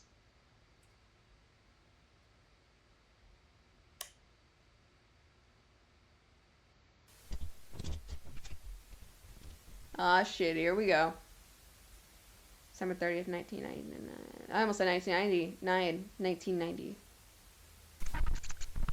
In the distant horizon, the group of monoliths stand vacant. Although closed off to outsiders, their stance can be observed well outside the perimeter. New log message to Carcass. It is known to have hundreds of thousands of fibers that weave themselves deep underground, all connected in a grand mycelial network. You might be confused as to why you received this package. This was left to you because we share a common goal. I'm aware that you studied Carcass and researched their properties. I'm also... the private... Okay, wait, no, that was the previous thing. Something isn't as it seems, and you know this too. Oh my god. Unexplained phenomena, countless casualties, missing persons, fatalities, and yet no proper action, and a notable silence about these affairs. People are afraid and confused. Why is nothing being done? Because they don't want us to know. We've been kept in the dark, while those above us slither and miss the blind. They have slowly been numbing our minds to their schemes. So the flavor enhancers basically fuck your development up. Flavor evidence tape. They were the siblings from before. The documents included with the statement is all the information that I have gathered. Every continuity, every cover-up, every crime that I could find, they all lead here. Something has been going on these few years. Something big. Something they don't want us to know about. Just when you come in. I don't have the power to change things, but you do. Alongside the documents, I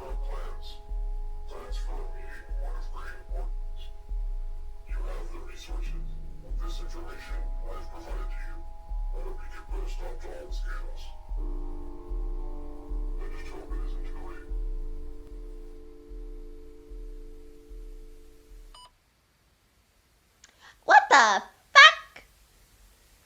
Oh god, here we go. The monoliths are truly an astonishing sight to behold. I'm so scared.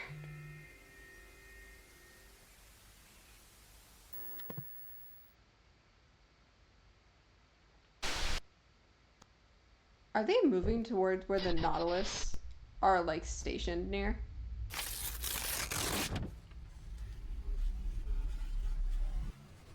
Someone tore out the last page in the story.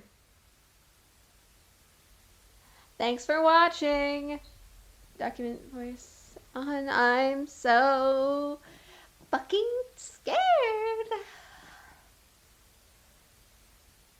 More to come. Oh, fuck! Facility, oh my god.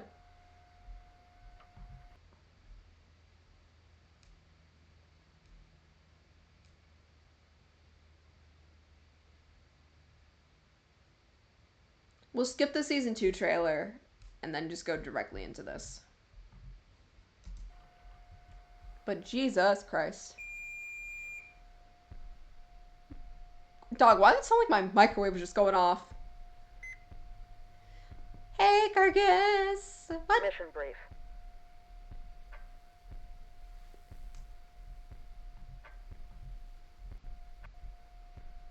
I've said this before, but I'm going to say it again. This looks like a monster. Cause like here's part of the skull, like here's the jaw, an eye, a nose, here's part of the head. This looks like a meat snake, but this looks like a second meat snake is starting to come out. Like, is that just me? Cause it's like, you could argue like, here's the eyes, here's part of the mouth. Like, it looks like it's coming apart. Mission brief. I don't know. I just want to point that out.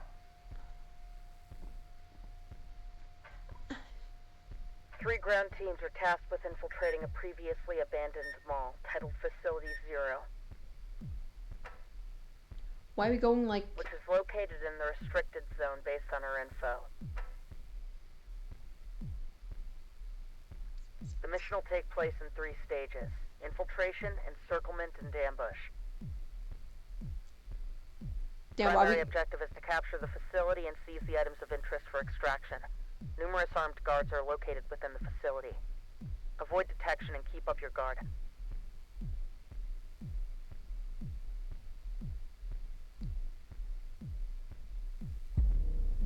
Facility 0. Alpha team, in position. Why are we going like Call of... In position. Why are we going Call of Duty X style Gamma now? team, in position. Copy. Beginning phase 1.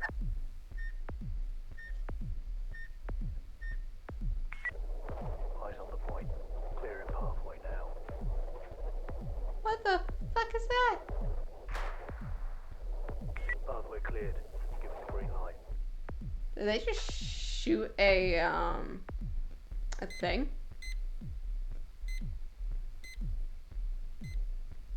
Copy. Green light is a go. Begin phase 2 in advance.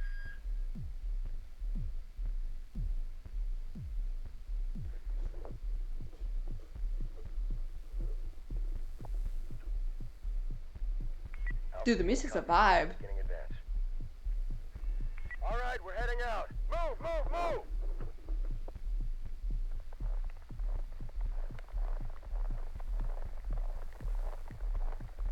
Holy shit.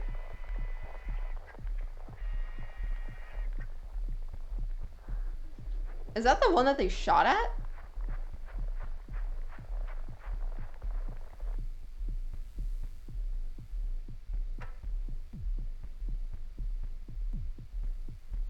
Dude, I'm just vibing.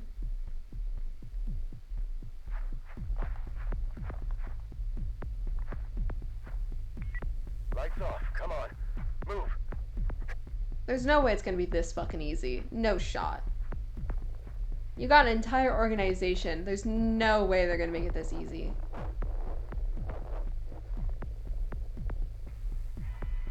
The fuck?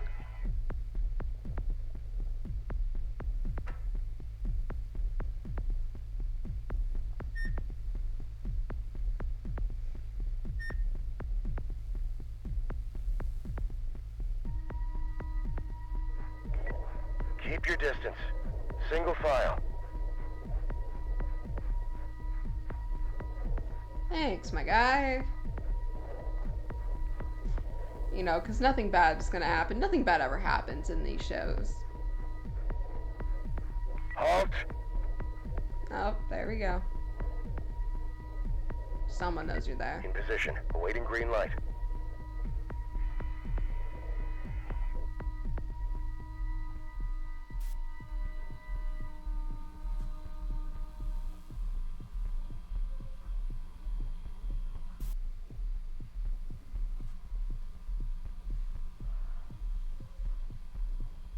Second floor shopping center.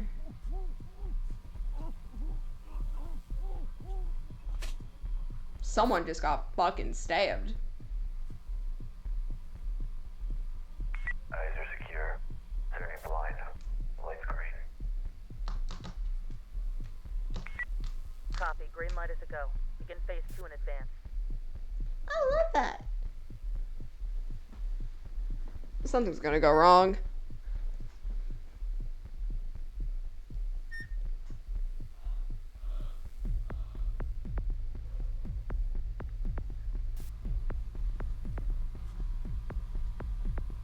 Entrance.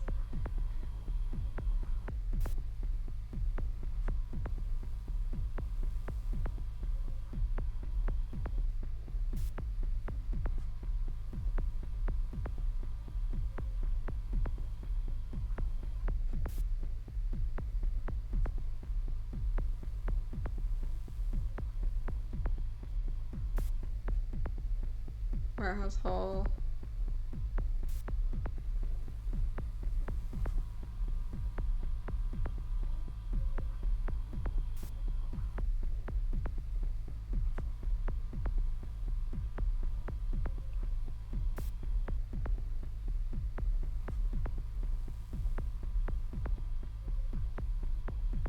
Oh, there they go.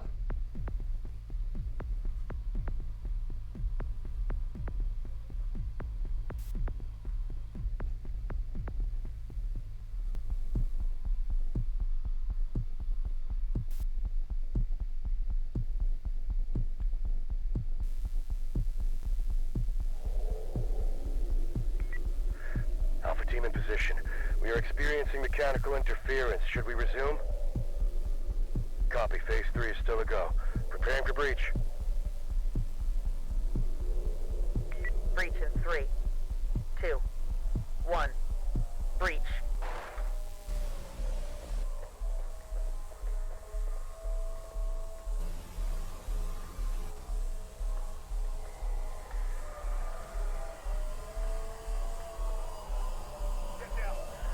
Get down! Put your hands up! Put your hands up!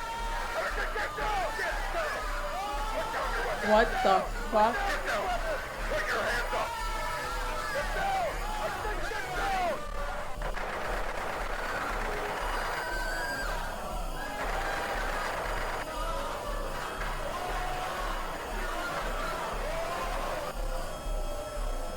What the fuck were they worshipping?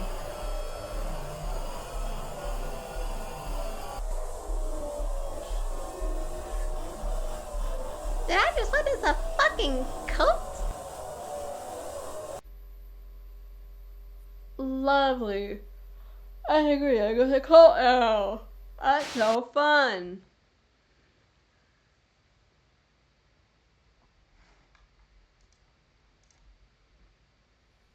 There's still a minute left to this video. What the fuck?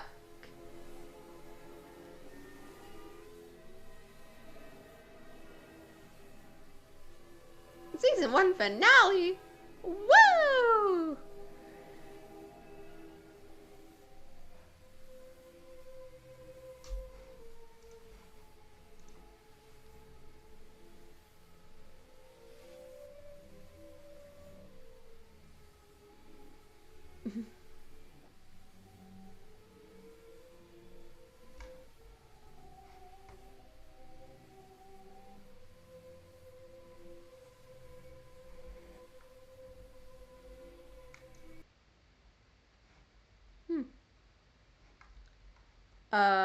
As I said, We're gonna skip the teaser because all of season, not all season 2, most of season 2 is already out. Y'all know the drill by now. Gore, violence, death, flashing lights, all that crazy shit that probably should not be showing, but here we fucking are anyways. Why did my camera struggle to focus on me? What entity has entered my room? Restricted zone, where a large group of cultists have been apprehended. Several teams of military personnel have arrested some high-ranking cultists and have Cult leader apprehended. Military veteran Simon Vanguard, found to be the head of a secret organization. Simon was arrested during a raid of the Landborough Morgue, where he was a found high-ranking cult member in a ritualistic sacrifice. Custody of Simon was handed over to the police by Carcass, where he will be face trial for his crimes. to the public. Shockingly, several of these members are well-renowned politicians and high-ranking members of multiple governments across the Many globe. documents have been released providing sufficient proof of the atrocities that were being committed. Wow. These crimes include murder, kidnapping, torture, ritual sacrifice, and the list goes on. The members are found guilty of deliberately providing false information to the public in an attempt to cause harm. The New Trier Company has been found to have very significant ties with cultist activities and has been shut down. All New Trier products have been deemed hazardous for consumption. Cultivation farms are facing pressure to shut down. Public unrest grows as the New Trier cult case brings more crimes that were hidden away to light. The people are outraged by how little was actually being done. They demand that something be done to handle the carnage species. Riots appear in the streets. Wow. Protests begin to turn. Our leaders were plotting against us. Who do we trust? What happens now?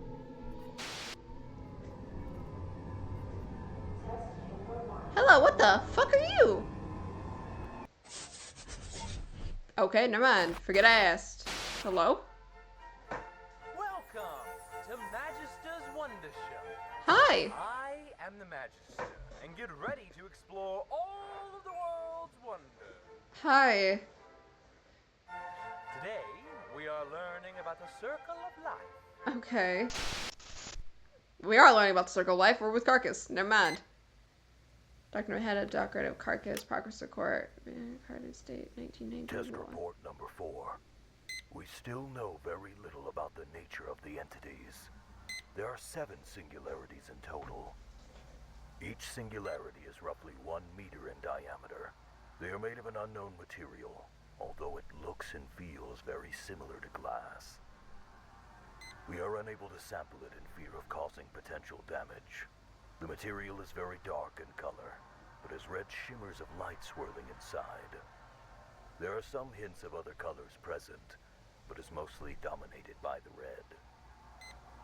Each entity hovers above the ground in a stationary position.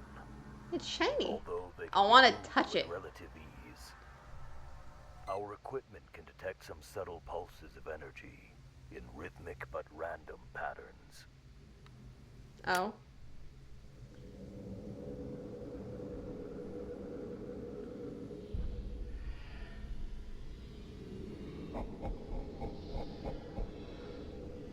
That shit is laughing.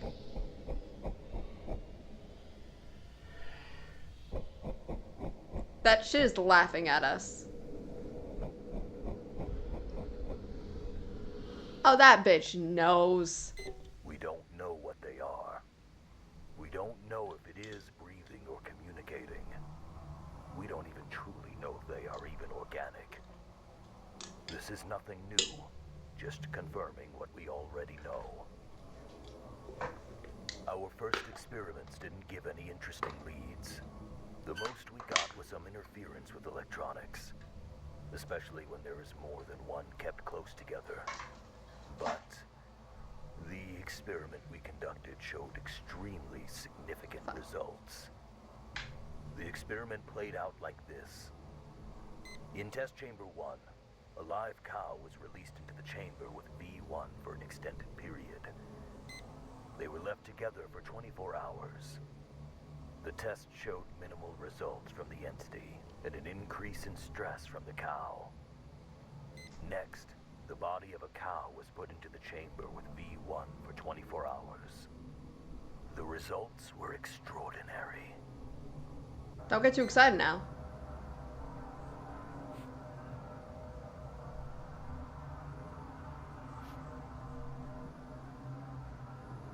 Oh. 5 hours after the whole body had been ingested, concentrations of Kroll rapidly grew from several points from within the chamber. What this could mean, it rewrites everything we knew about the Vita Carnis species. Allow the crawl to grow out. Fun!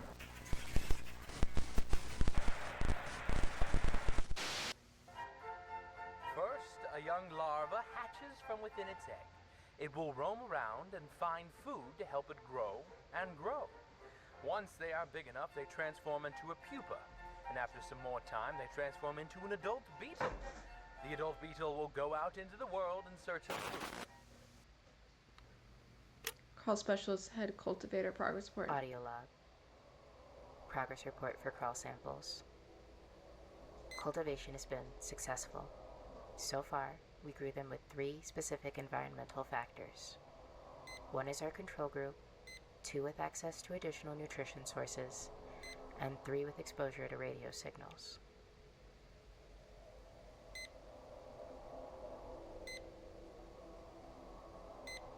Group 1 grew on par with standard crawl samples.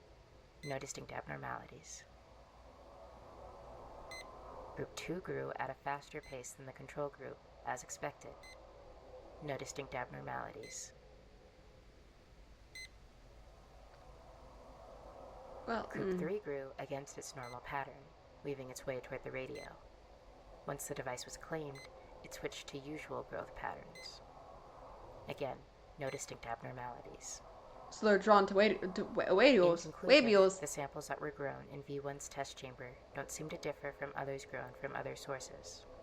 Still, we will continue with more factors. So they're drawn to radio just waves. in case.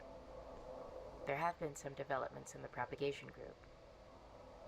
What? V1 samples have seemingly been able to produce nodules at a slightly quicker rate than wild samples. Control groups show that V1 samples begin node development a few days faster.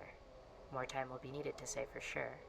As for the nodes themselves, there aren't any distinct abnormalities. We have successfully hatched a dozen Carnish juveniles, several trimmings, Thank God. 2 meat snakes, Okay. and even 1 mimic. What? We will be sending them to the enclosures after everyone's reports get sent out. I'm fucking sorry. You have a what? You have a fucking mimic? Oh, it's gonna kill you. Ground into a fine mint and is now ready for the garden.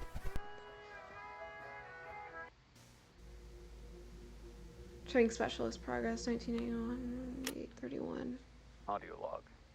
Progress report for trimming colony.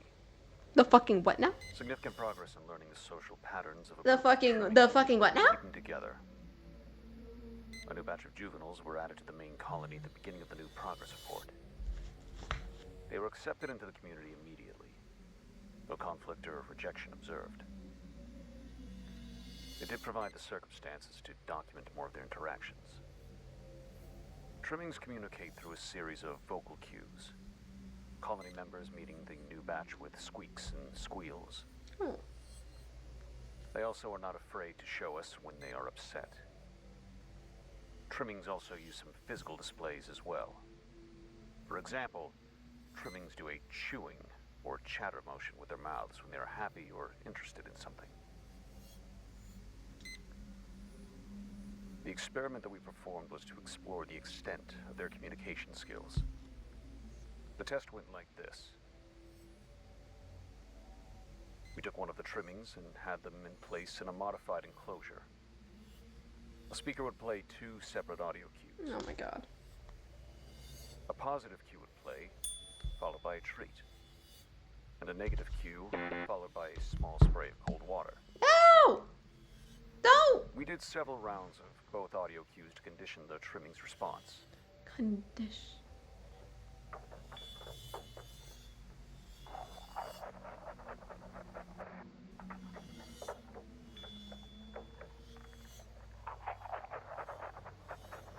You fucking conditioned them.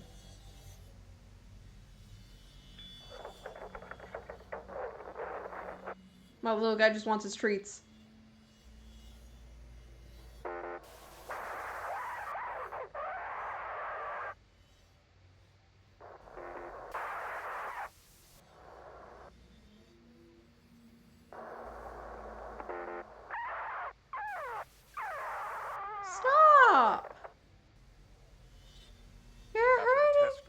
was released back to its colony. And after a few hours, we tested how much the trimmings communicated. Another speaker was placed near the colony's enclosure, where we played the same audio cues.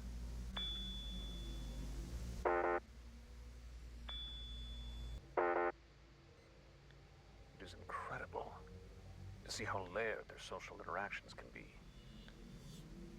Although, we tried something a bit bizarre. We found out that a wild colony had settled around the facility recently. It was strange what we did. Oh. What the fuck did you do? We set up a radio device near the wild colony and near ours.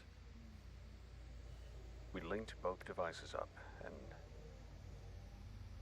played the cues. Oh. There's many dangers out there in the world. There are many predators that would love to have beetles for a snack. And unfortunately, not all beetles make it. Yes, it is sad, but that's how the circle of life works. But look, one of the beetles has laid eggs. And once the beetle's eggs hatch, the beautiful cycle starts again. So in other words, life continues on. Oh my god. So you are telling me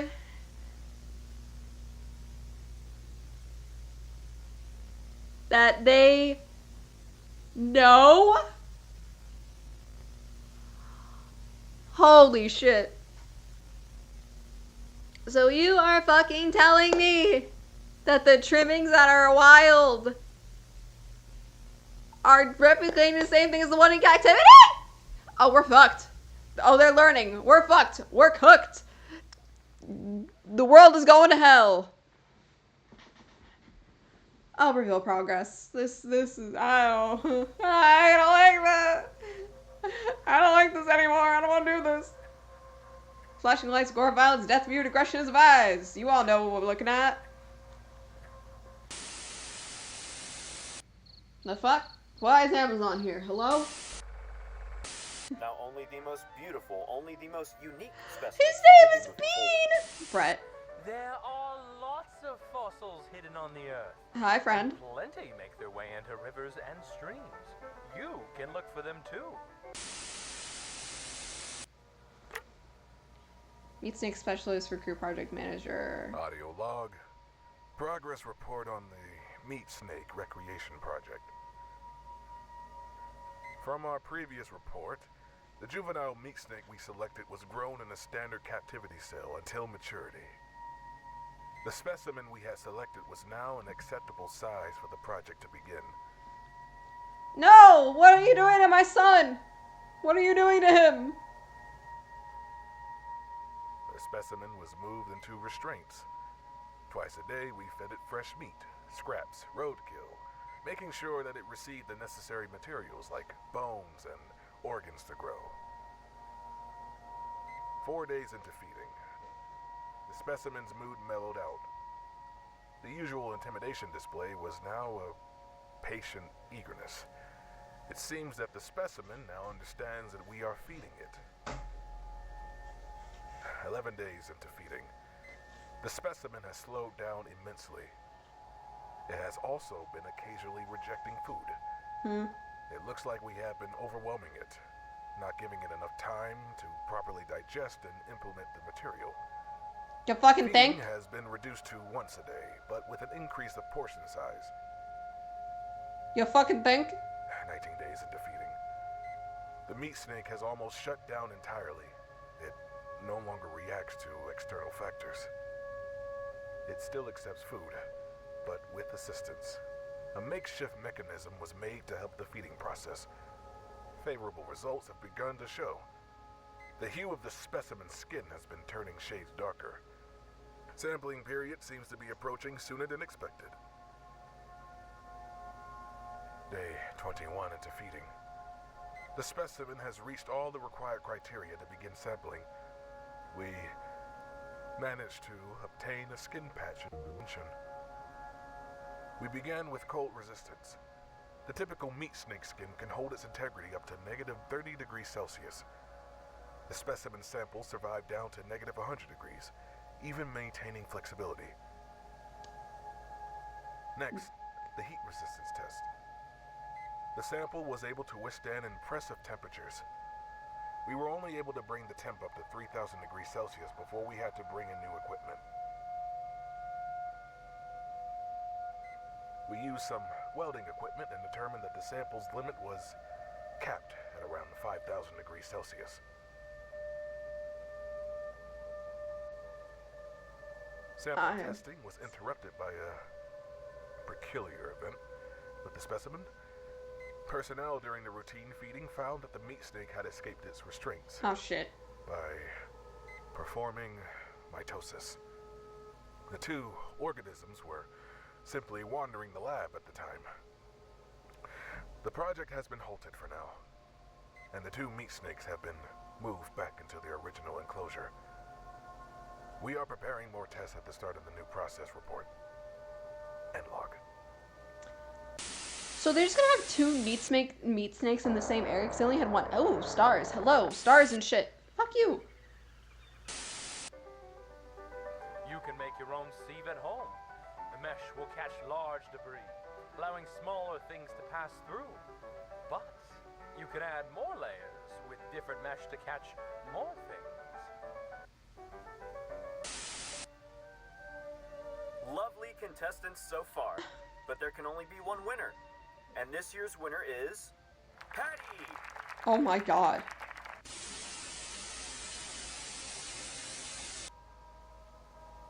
Mimic expert. This is my audio report for this month's progress, albeit a little bit late by a few months. Anyways, it's been a bit slow, but there have been some fascinating findings. I guess I'll start with the juveniles. Feisty fellas, already chock full of hunting instinct. Their hunting patterns are similar to other ambush predators. They will wait and then catch their prey with the element of surprise. They prefer to hunt prey smaller than themselves. Okay, that's a great idea. Just put the fucking mimic in a cage. Older, they start getting a little cockier. Oh my god. But they have Hey, friend. technique to back it up. They usually aim for the throat or neck to deliver a kill as fast as possible. But once they metamorphosize into their adult form, it's harder to determine their patterns. What the fuck? The juveniles we do manage to get into their adult form don't last very long. They simply hide away, rejecting all food we provide. Sure, let's put the one thing that can kill all of us behind a chain link fucking The fence. adults we have all die to starvation. The best candidates for research are the ones we capture out in the wild. They last longer, most likely due to them already having food and nutrients in their systems. It's not something I dwell on too often. I am thankful for the ones they bring in for me. I got several adults, even a few humanoid ones. We're able to understand a bit of how they work before they eventually... Sure, let's put the one thing. Do they have an elder mimic? The hunting tactics of the adult forms change drastically from their previous form. Hunting now takes much longer as they observe and watch their prey. They are very cautious, waiting for the best opportunity. They take advantage of anything they can to get an upper hand. Their most popular tactic nowadays is climbing inside of furniture. Freshly metamorphosed adults are roughly 160 centimeters in height, but can fold themselves tightly into small spaces. One was even found inside one of those old-fashioned mannequins. And older adults still fit exceptionally well in tight places. It's funny, we didn't even know they could do this until the late 70s. They weren't even called mimics then. They were called, butchers. They changed it because its name better matched the description of characters in some kid's board game. Anyways, the hunting tactics beyond this are confusing to say the least. All depictions of their patterns have been wrong in one way or another. Ever since that public announcement in '86, they keep changing it. In reality, it is almost completely random. Each case in the wild is different, and it's hard to determine why in captivity. Plus, human testing is a no-go, even though I volunteered myself. I feel so close to figuring it out. Anyways, I'm getting ahead of myself. The next stages are even harder to... Alright, kid, just because... Wait, how long do these tapes have to be?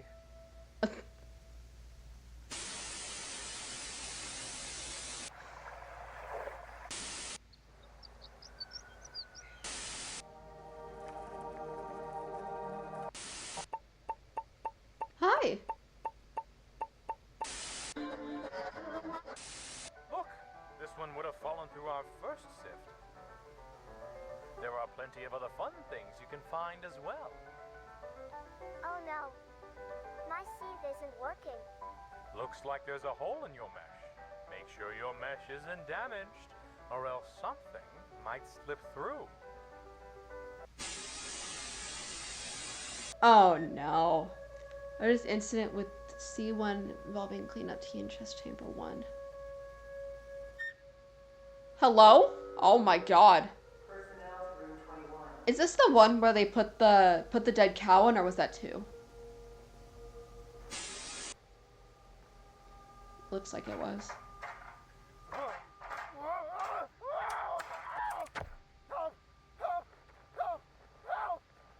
What happened? My leg's tied.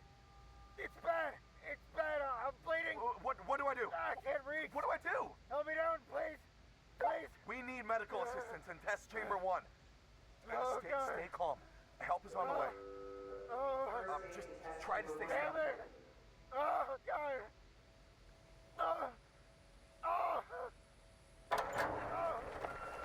Alright, we're here. We're going to help you. Lower the ladder slowly. This is going to hurt. Okay, hold still. Ready? Now! What's happening? What's happening to him? Get him out of here now! Get him out!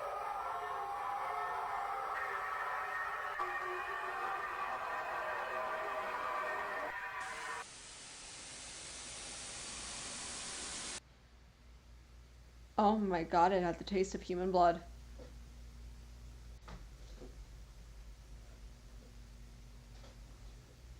It basically did what the one thing did, and it...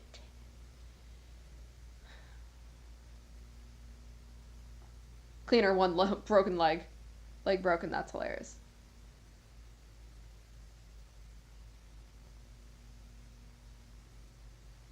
Just like, oh my god.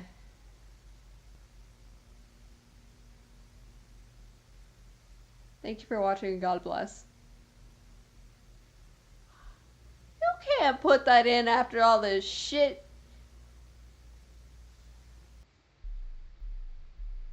First contact. Yeah, I think it's this episode and this most recent one that I haven't been able to watch.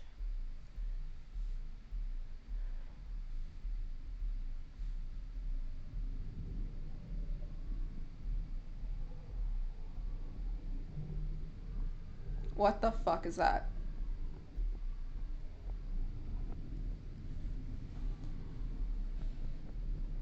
Excuse me? What the fuck is that? Hello? The fuck is that? I don't like this.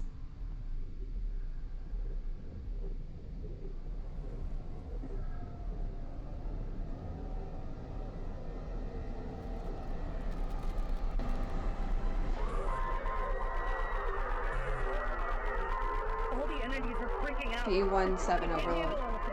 Turn off the power. Sir, do it. Nope, it's the next episode and then the latest one I haven't seen. Oh my god. It's called You Did the One Thing That Was Known to Do Realistic Sacrifices, and you let someone go in with an injury leg and offer blood. Shit's gonna hit the fan. Oh, ow.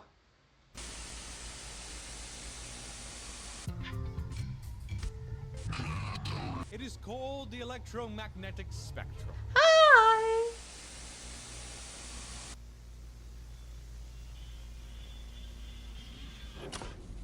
Backup power is now on. Systems appear to be stable. Check the damage, and get me eyes down there. What the fuck? Entering the chamber.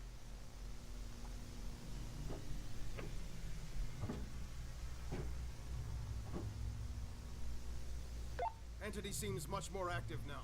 No, the crawls are still there. Sir, come in. Sir! I can't tell what you're saying, sir. Please respond.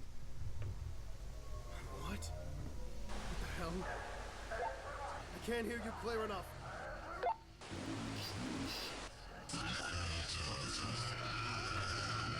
Get out of there! Move out! Now! Oh, I should have put subtitles on. I'm sorry for that. The waves reach the antennae and translate it into sound. Summary of incident.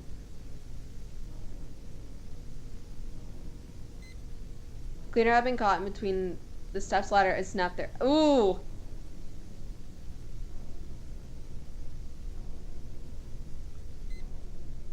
Besides unusual bruising and clotting, the cleaner is now stable. At the time of the injury, V1 began to become irritated and extremely active. No persons were injured following the initial accident. During the inspection of chest chamber 1, one of the guards handled transmitter received an experienced interference. Sound that came from the transceiver were chaotic and random, but there were some lines of coherent speech from both Dr.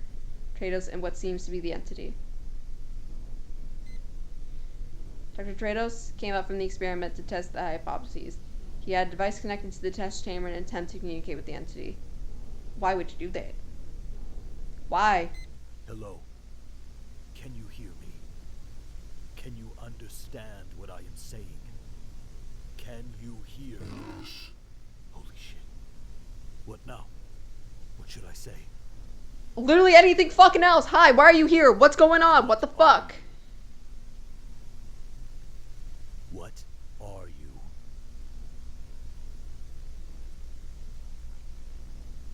Let's try something else. The handheld device was a sort of device used for trimming, testing, and alarm clock radio. Can you still hear us? Okay. What 12. are you?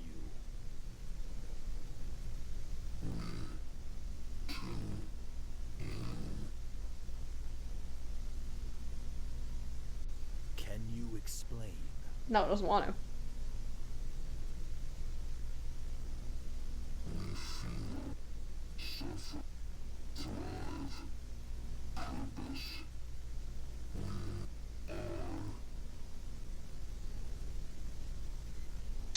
What are your connections to the Vita Carnis species? They want to know what that's called. Okay, never mind. What? What?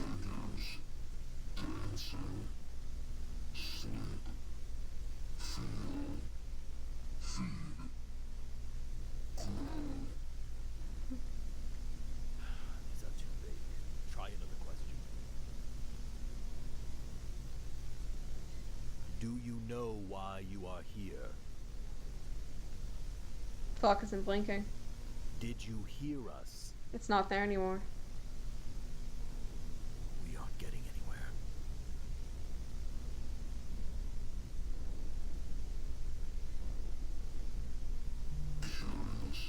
Hmm? What?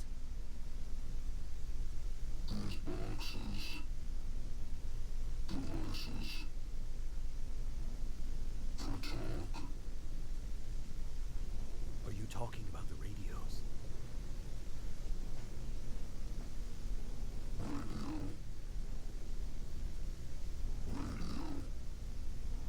Uh-oh.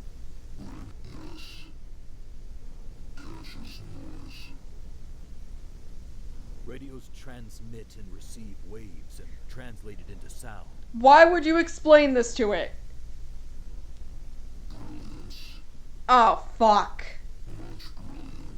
Hey, thanks. It's gonna use it again. Oh my god. We fucked up. Do you want more radios? Yes. Oh.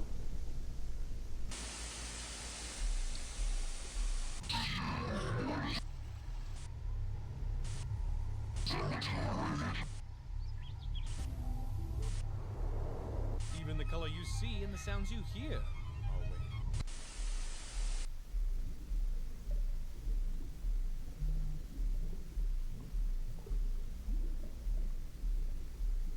Why am I in the ocean?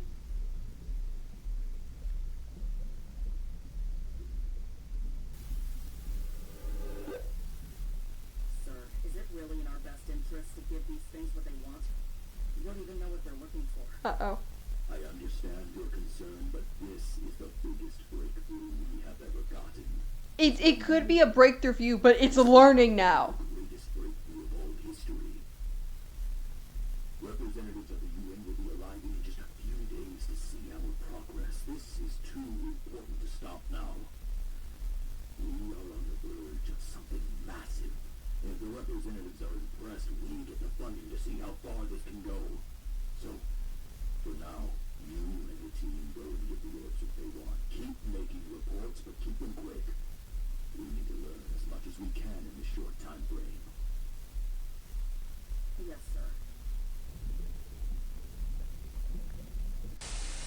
You're falling right into their hands and giving them what they want, because they aren't just being like, we want this. They are learning. For all future testings with the Singularity, there will be a radio with the speaker presented to allow communication with the entities, as well as for personnel to ask questions. That's not terrifying. During the test setup, we were able to capture singularities communicating to each other. We're working to decipher, but as now we are unable to understand what was said.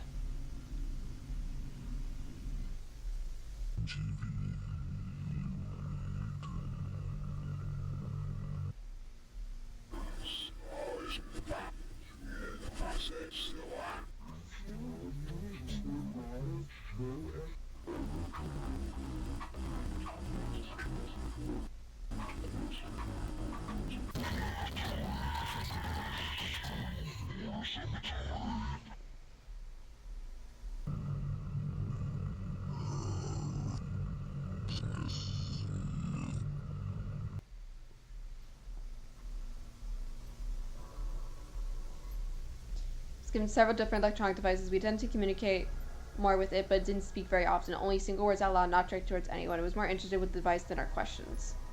Huh. Huh.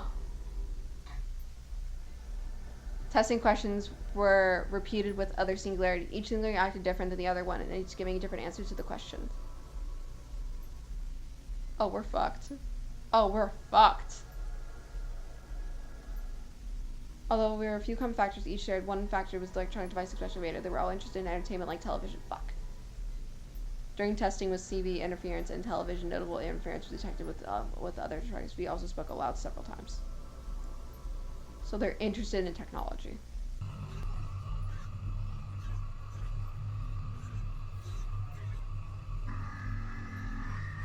There was text on this TV.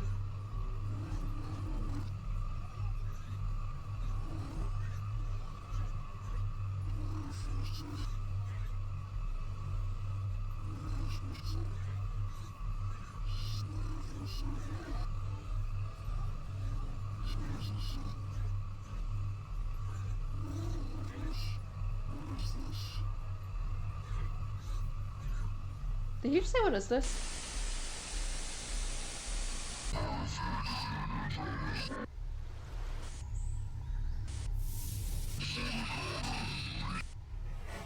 Oh my god. They travel up to 28,000 kilometers per hour.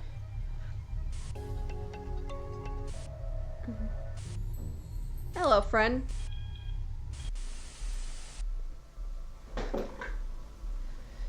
Last day before our representatives arrived, after multiple tests with each singularity, we were able to find out each one's personality. Oh, that's fucking great. V1, neutral in expressing itself to engage with personal intimacy as possible, only shows interest with electronics and testings. V2, curious in nature, asks questions often, describing in its wording, eager to engage in testing.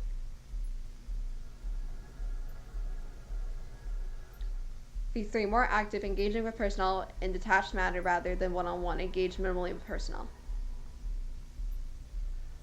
C4, actively engages with personnel, curious about personnel and what they are testing, frequently prefers questioning us than conducting tests. V5, more expressive out loud than other singularities, although it speaks often only out loud to itself, has yet to communicate with personnel. V6, rarely engages out loud, only with incoherent noise, doesn't acknowledge personnel, minimal engagement with testing. It's V7 I'm a little bit scared of. Least active similarity has shown minimal engagement with all activities except electronics, only engage with other singularities. UN representatives arrive. This is our main observation room, where we conduct much of the testing on the singularities. As you can see, we are still performing tests. We have learned much from the entities, and if we were to have your support, we can continue our work here. I am sure we can... What is that?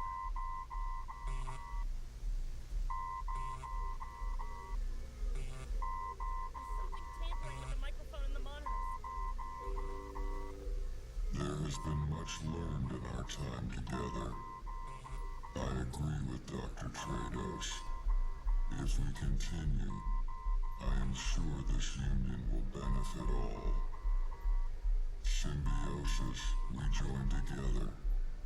Let us sow seeds and watch what grows. Divine purpose. Let us show you. Let us guide the way. Join us. Fuck no! Join us. Join us. Join us. Join us. Join us.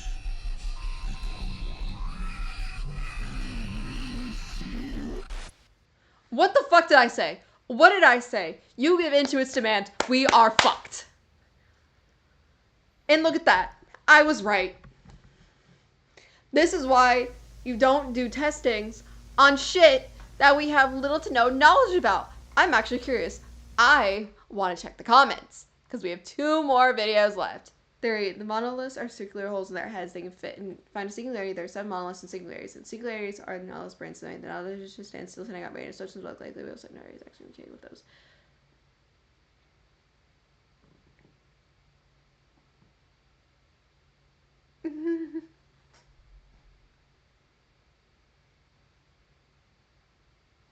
The fact that nothing actually happened during the latter incident and V1 was just screaming with the janitor because they're an empath is the funniest thing to me. Do you want more radius? No.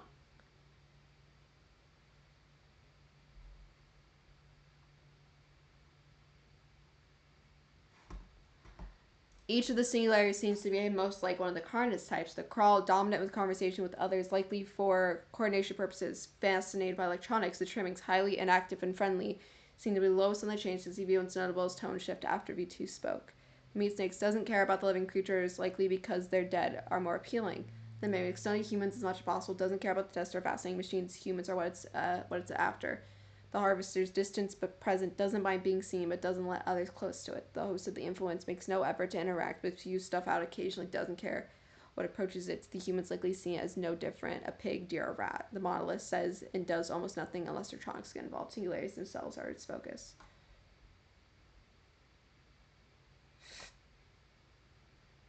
V7 just pissed off.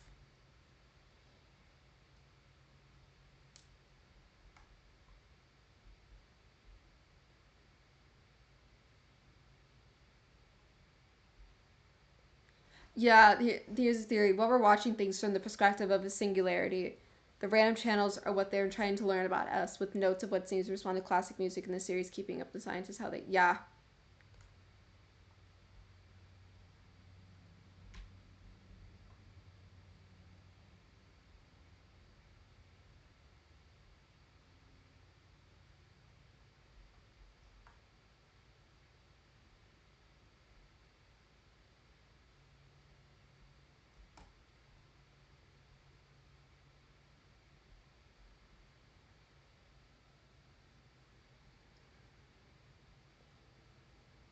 Yeah.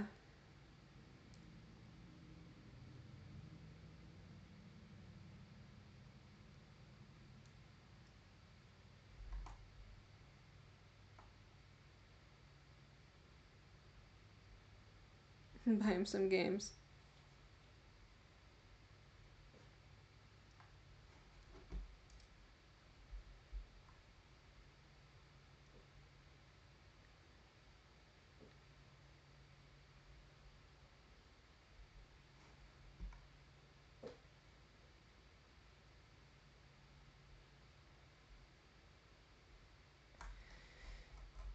Shit, I gotta pee. But I am going to let this play anyways.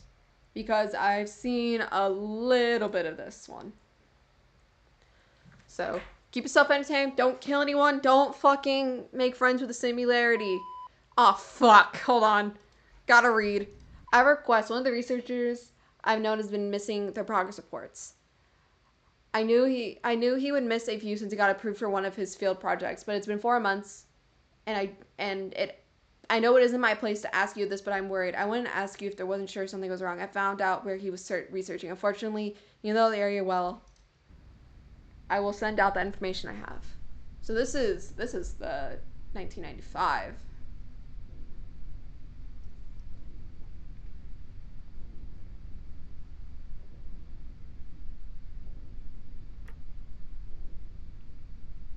Audio log Mimic part expert. 2. Oh, he's dead. Before the final stage in a mimic's life cycle, it's even harder to get clear results. The humanoids we get hide mainly in plain sight and clothes. Oh, he's dead. He's dead as hell. Rely more on their vocal skills than the previous stage. Alright, cool. They use words to learn people. Gonna go use the bathroom now. Limited. Only speaking. Actually, I check on something. A fun fact. Fuck my life. Speak different languages depending on where they come from. Anyways, and for the elders, we haven't found any. There are only a handful of sightings, fewer pictures, and only one clear one. The only info we have are from that one they killed years ago. Other than that, we are completely clueless.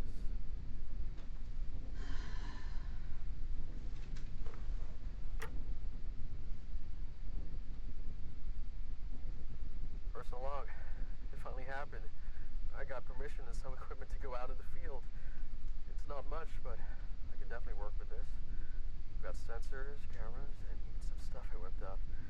I'm heading to the location now to set it all out. If no one else wanted to help, well, that's fair for what I've got planned. I'll make another log once I've got everything set up. And log.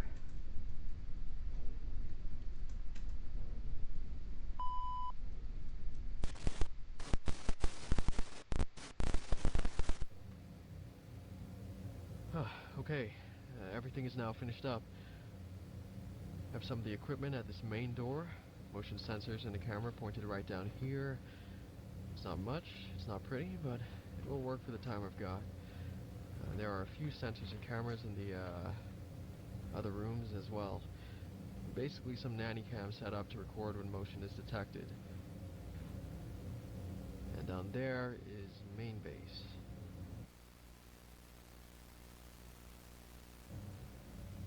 And here is where I will be staying. I've reinforced the door, just in case. A bit messy, but it should work. It has a barricade as well. And if worse comes to worse, I'm not completely defenseless. Okay, whatever. Here are some lights I've set up to light up when one of the motion sensors gets triggered, so I can know which room they are in. I've got rations of energy bars and water that will last me the 20-day period. The water doesn't fully work. The toilet does though. Very thankful for that. Anyways, I guess I should go ahead and should do my job. Audio log, day 1. Everything is now in place and testing has begun. My activity setting up in this household has for sure drawn the desired attention.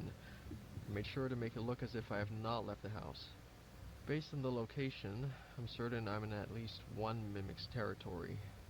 I've set up sensors in several places in the house where I'm sure there's likely to be activity. The main entrance, the side door, basement stairs, the living room, Bedrooms 1 and 2 and their closets, the kitchen, upstairs bathroom, and just outside the basement bathroom. When the sensors detect movement, it will turn on a camera and record for as long as it detects movement. It will also turn on a light on my panel to show me where in the house the activity is. I also have a monitor set up in one of the bedrooms so I may hear what's going on. Now all that's left to do is wait. End of vlog. I'm actually downstairs, miss. I don't think it is. It might Thrilling. fucking explode if I don't go This get is it. going to be a blast. I also end this one as well. I'll return for day 2.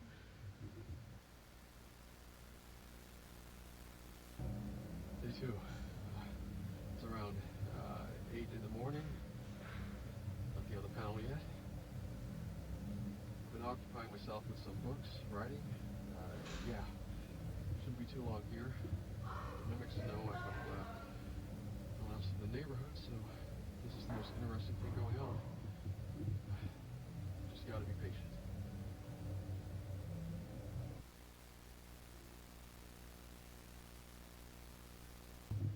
Oh my god, I grabbed this as fast as I could to record. The front entrance light turned on, then moved into the hall. It's day 3, just barely. It's about 2 in the morning. They haven't moved too much.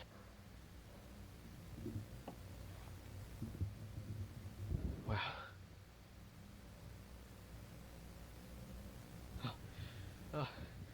Now they're in the living room.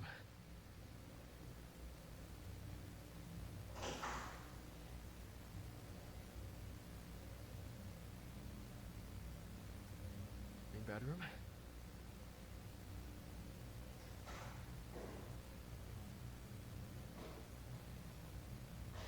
It's looking around.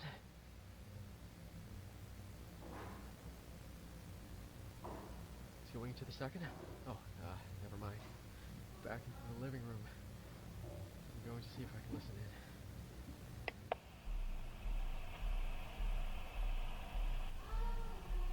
It stopped.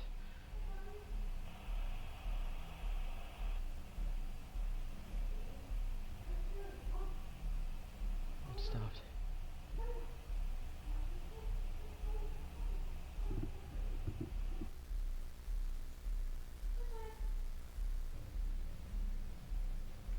It was not the package I thought it was. In 2 hours. Nothing is triggered on the sensors. Means it hasn't moved. It probably hid. But I'm a bit suspicious. Why hasn't it moved at all? Did I scare it? The monitor doesn't make any sound. Something else? What'd I miss?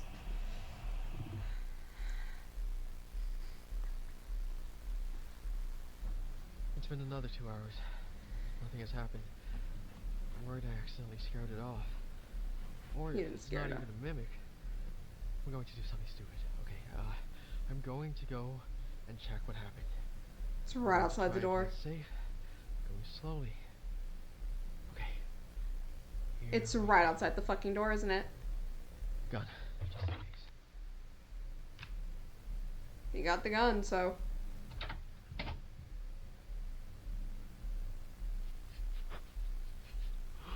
Holy shit!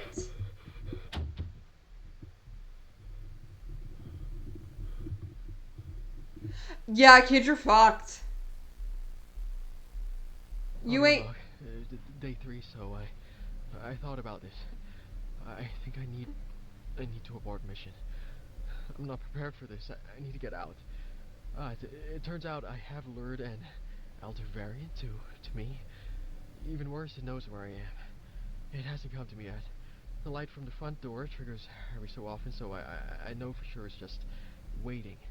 I think it realized it was being watched, so it moved so slowly that the sensors didn't pick up its movement. I think it spent the 4 hours crawling its way to my position, but I surely startled it. I may play this cautiously and leave. The best I can do is wait. At least I think I should wait. I need to keep quiet to make it think I left somehow. Keep yourself quiet, you say, as you are literally documenting this shit. Day 6, 7 at night. It's been really quiet. The light panel showed that it stopped moving at the front yesterday. It could be that it left, but I know better. It's hunting. But still, what choice do I have? It is toying and it's Perhaps hunting him. lasts a while. And I made sure before I started that in 20 days, HQ will send some people to come get me. I'm just gonna keep waiting. No one did.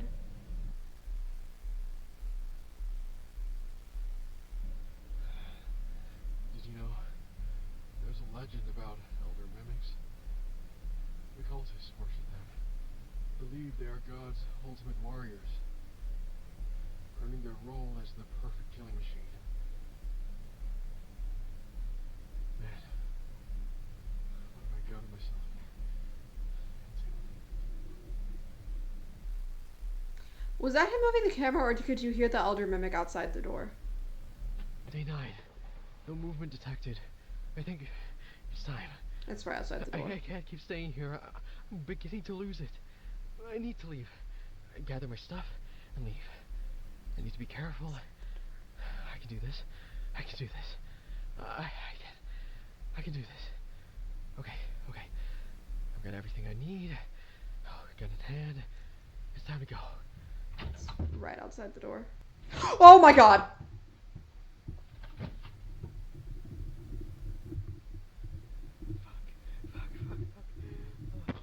I said that as a joke! I said that as a joke! Day 11. It's still out there. I didn't realize the motherfucker was just like, hey buddy, hey friend, hey pal. Why hasn't he come to kill me? I'm trapped. I It's can't toying. escape. Why? It's toying.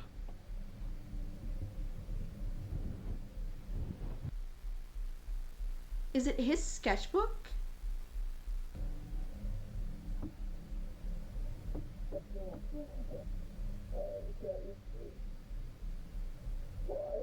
It's his voice.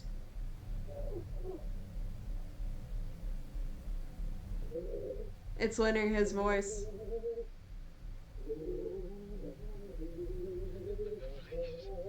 Please stop. I can't.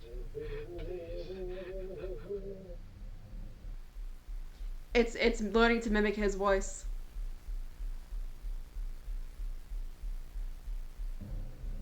It's been 16 days.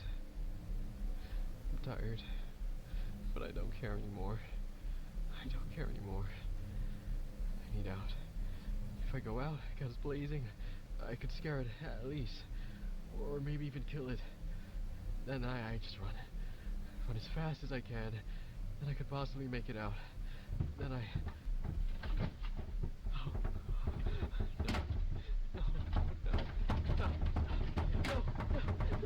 No. Oh my god.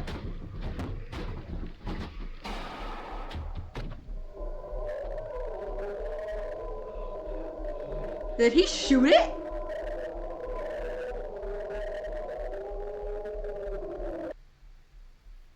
Also, I think I missed the part where he pulled the radio on, which as we are learning, they are like getting used to the signals of those, so he knew he was there the entire time. Ran.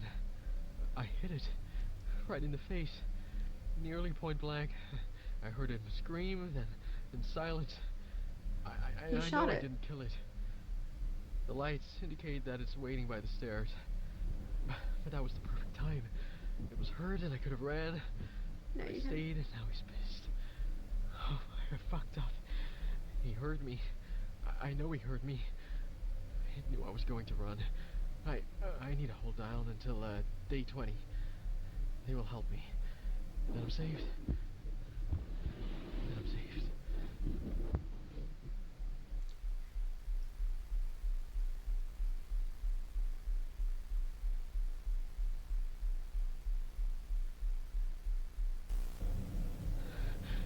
Day 20. It's still quiet. Food is getting close to running out, but it's okay. But they are coming for me. I know they are. Today's the day. Today I'm free. They're not coming to get him. They left one of their own to die. Day 22. didn't come for me. I waited and waited. I don't know why, but they didn't. I thought I was going to wait this out, but I've no chance now. He knew. Now he's the one who's waiting. He's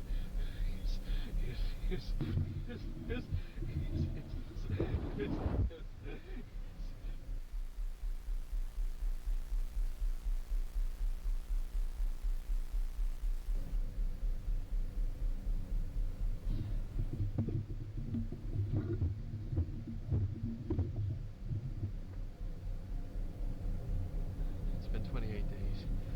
Food has run out. I know, now. I know. I was too dumb to realize. But I have it figured out. They sent me here to die. I didn't know why, but they did. But I don't think they knew that I would figure it out eventually. I've hid this video recorder so that if they do come, they won't find it. Hopefully someone will. I will leave one last audio log for them. Audio log? It's been 28 days. Hope is lost. He waits for me now. He will claim his kill soon, probably. Probably hears me right now. But I know. I know now. I'm ready. I know he knows. This is it. There you are.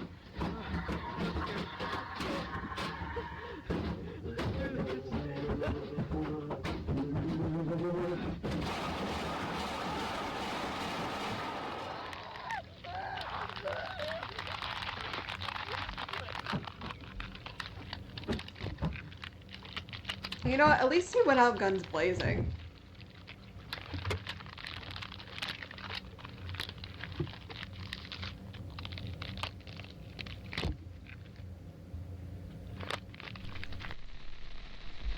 Oh my god. Footage was recovered from Farrah's personal recorder. The camera recorder was finished and then sank next to Farron's body. Oh my god! None of his other equipment or supplies shown in the footage were present in the home. It destroyed evidence. I'm sorry to say things are a lot more dire than expected. Be careful.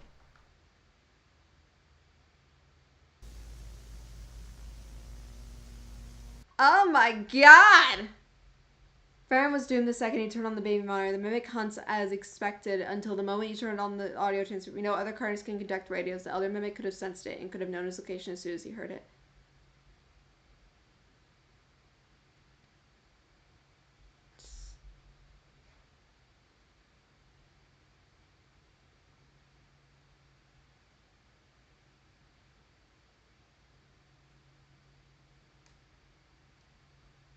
Ashore! Make enough modes to be tracked. Meat.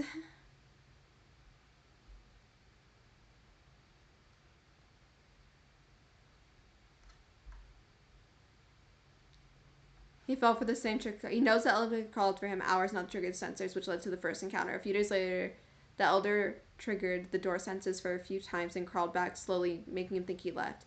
Did the same trick. Psychological torture and panic didn't allow him to realize it.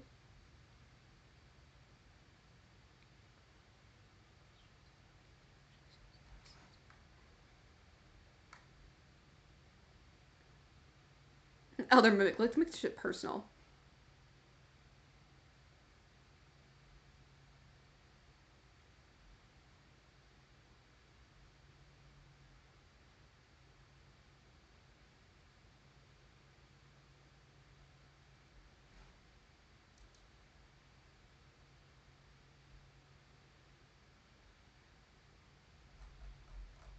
Oh yeah, that is true. If you never turn off the... Okay.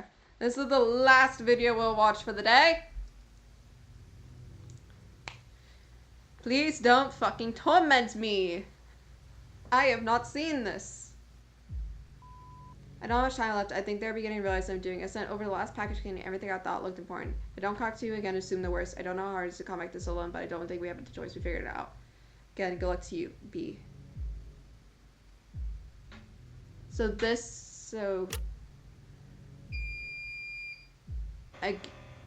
cut. Again, sounds like a fucking microwave beep.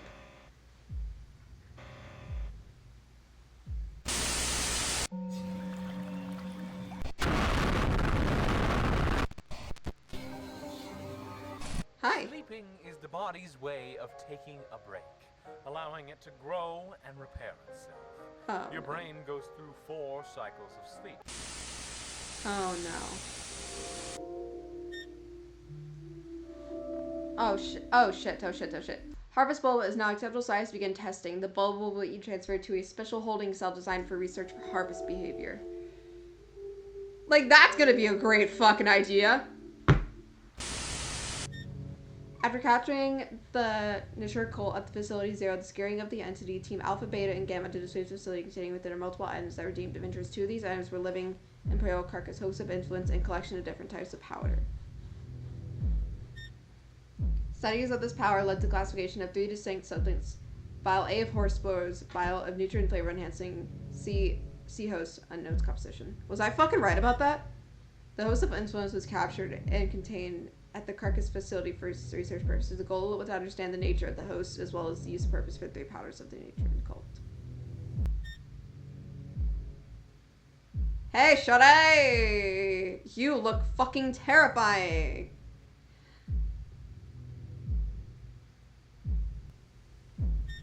Test report spore exposure and its effect. The host would be placed in a modified cell that would have ventilation holes to another cell. The test subject would be placed in an opening cell and be exposed. Test spore cells in effect. The subject will then be recommended and qualified to monitor behavior. Once the symptoms subsides, the subject will be given a vocal and written report of the effects they feel while under the influence. Reports for this test were as follow. 1891. Poisonous sting cells have hollow barbs to stun and eventually kill prey.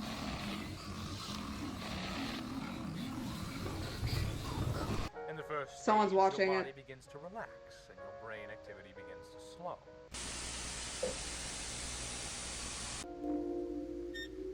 1995. Bulb added to the holding cell. Once it is finished settling into the new environment, we shall start testing.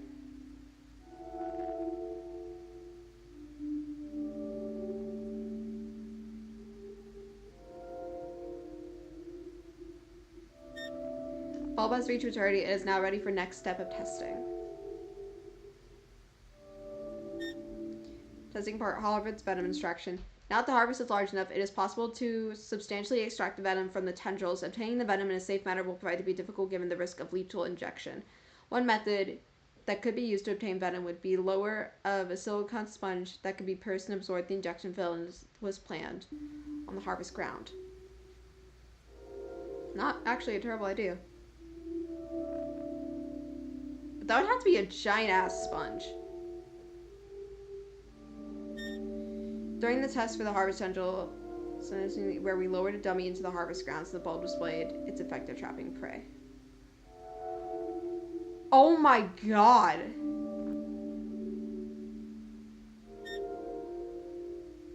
We need to scrap the idea of the silicone sponge given the aggressive of the harvest and the damage it caused, leading to potential failure in the venom extraction. Oh my god!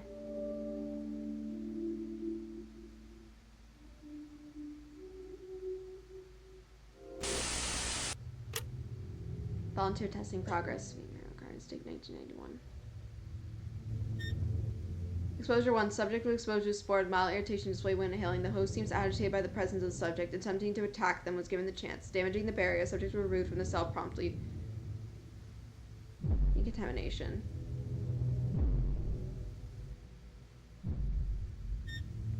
Subject quarantined for 36 hours until the symptoms subsided. The subject on the influence waits at the door in a mindless state. Does he not know how to open doors? Subject symptoms were eased and is now ready for reports.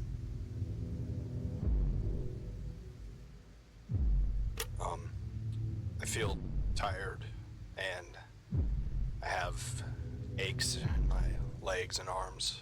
I'm also quite nauseous. Not dizzy, but foggy, if that makes sense. I don't feel too bad overall. The worst I feel is very hungry and thirsty. Written report. My vision was darkened and blurred, like wearing glasses of the wrong prescription. My mind, it took an extra effort just to do the actions I thought of. Then I was filled with a blind need to leave my room. I couldn't explain why, like forgetting why you walked into a room, but instead it was forgetting why you were leaving one. My ears rang the entire time. Oh, I could not be able to do that. Dude, I already have ringing in my ear consistently. This would fucking drive me insane.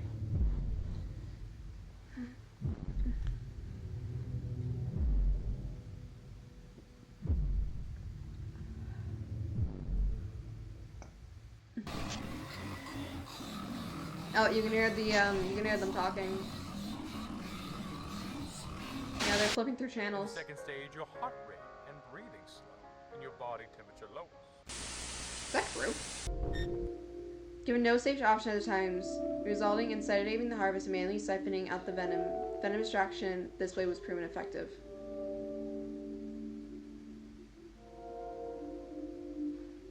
That's fucking terrifying.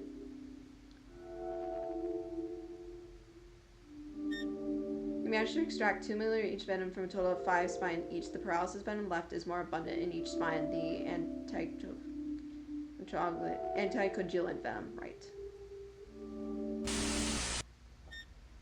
Exposure to subject experiences agitation. The host will display aggression but appears less irritated. Subject quarantined while still displaying mindlessness. The subject was greatly distressed in their containment.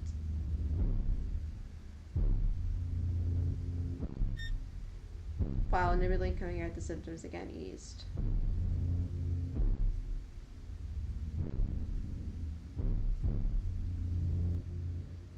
I'm much more, I'm exhausted now. My joints feel tight, and my muscles as well. There's a slight tremor in my fingers. I'm very disoriented. And my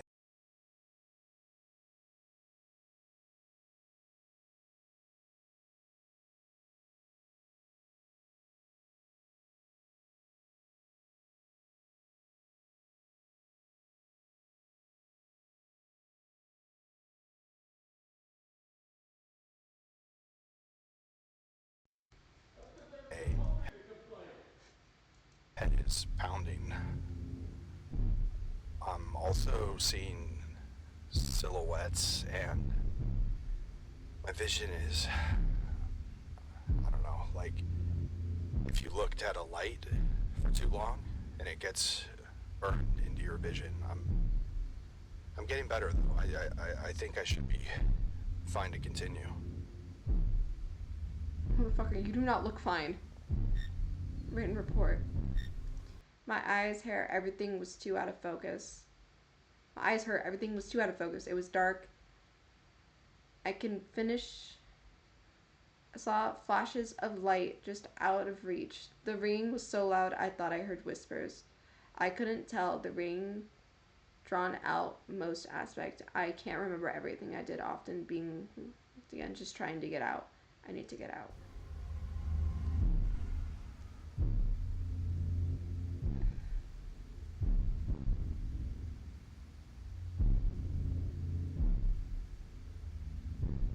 Is he gonna turn into a host?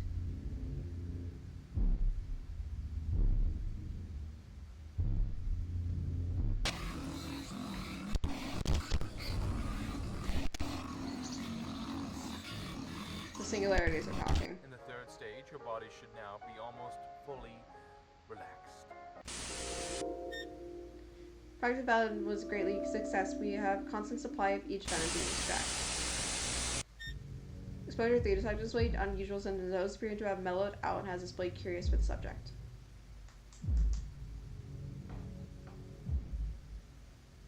I'm gonna get rid of the subtitles just so I can read this. While in the middle of quarantine, the subject began hitting themselves against the door in a means to escape. The subject was swiftly detained and restrained to prevent further harm. After the effects wore off, the subject ensured that they are willing to continue the test.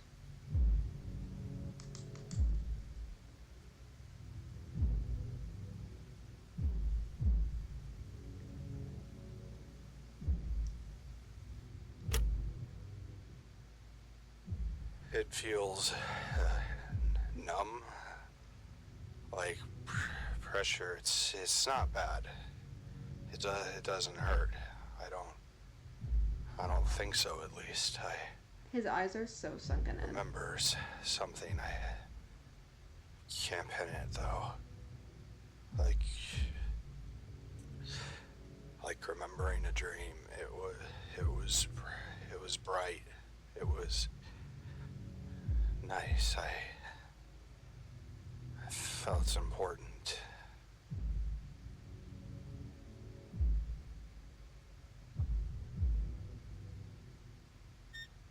Written report. I've seen figures dancing in the dark. I want to catch them. Why were they there?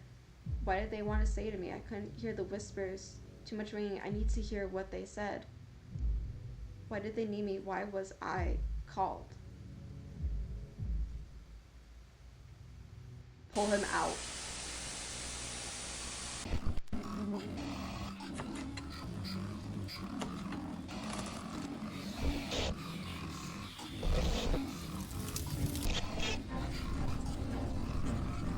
And finally, in stage 4, something strange happens. Brain activity begins to pick up again, and your eyes begin to rapidly move. This stage is called rapid eye movement sleep, or REM sleep. REM sleep is believed to be your brain working on cognitive function, learning, and memory. This stage also has the most likely chance you will dream. We concluded that harvest trends were not triggered by trimming test subjects, while we concluded that other members of Venus Carnus may also share this protection. More testing is required. Well, also, the trimmings are small. Exposure for a significant finding during exposure. The spores emanated from the host now have a distinct red hue instead of its usual orange appearance. The host displays mellow behavior. Subject was restrained to the bed to prevent any harm they may do themselves, despite the subject tried to resist their restraint while under influence.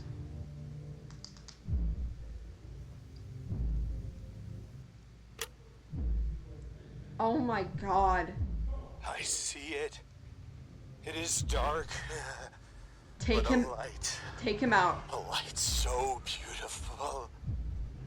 I devote myself to the great truth, to stray from darkness and meet the light. For wonder and wisdom, I serve my Lord. I serve my Lord. I serve my Lord. I serve my Lord. Given clear mental strain, the subject testing has been halted indefinitely. But what are dreams?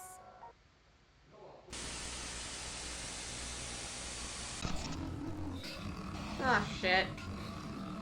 What are dreams? Hey, why am I tied up? What's going on? Hey! Sit still, Bruce. It's all right. Dr. Trados, why am I here? Calm yourself. We're just going to ask a few questions. The restraints are just a precaution. What? Relax. Okay. So, Bruce Phoenix, you are the manager in our files department, is that correct? Yes. What would you say you do? I, organize documents, process reports, tapes, files, mainly with our experimentation unit. I see. The reason I ask is because I believe there have been some issues recently with your department. Have you noticed anything? No. I don't think so. Really? Nothing at all? No. It seems to be in order to me. Why? Well, I ask because we had a look through our documentation and noticed some inconsistencies. Like what, sir? We noticed that there has been some tampering with some particular documents. Classified documents. Nothing too big, but it seems someone's been covering some things up. Well, you are the head of that department, so we thought you would know something. He's gonna Are die. you sure you don't know anything? I'm sure. That's a shame. I'm sure too. You know, loyalty is an important part of how we work here. We handle some important things, classified things, things we don't want getting into the wrong hands. So when we find out that someone has been smuggling documents behind our back, that is awfully concerning.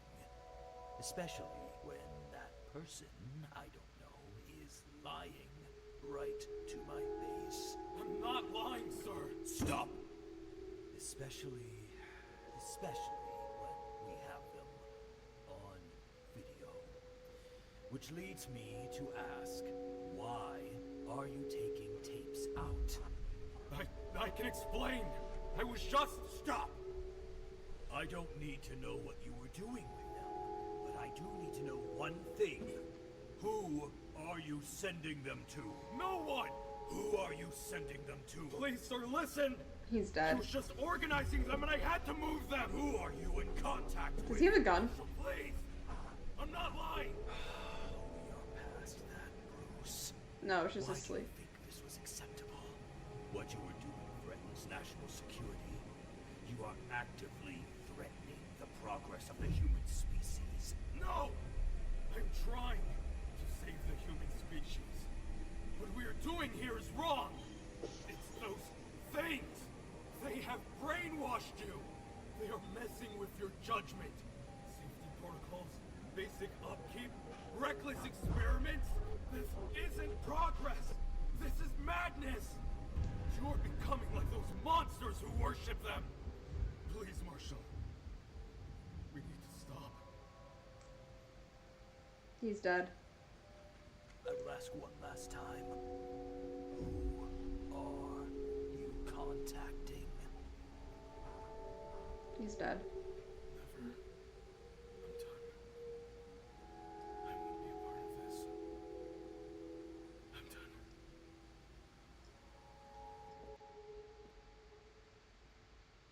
Cut the cameras.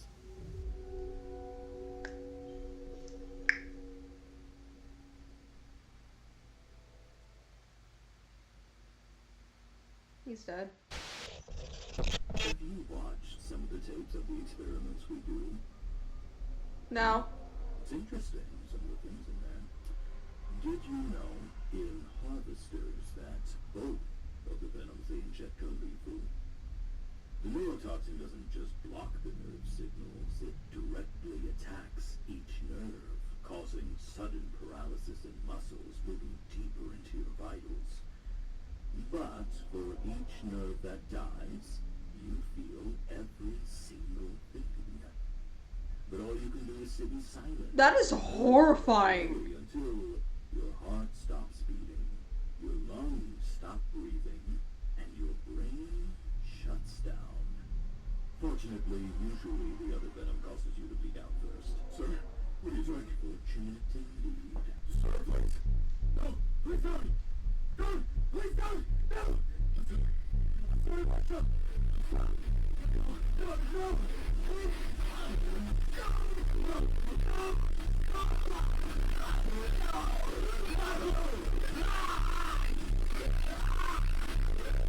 He looks like a mimic.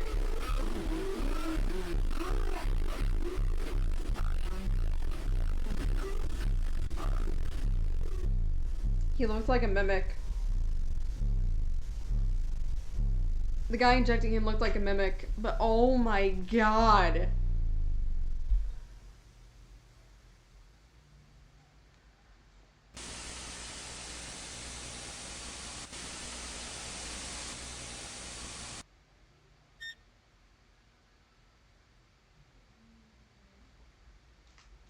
Do I even want to read this? Oh my god.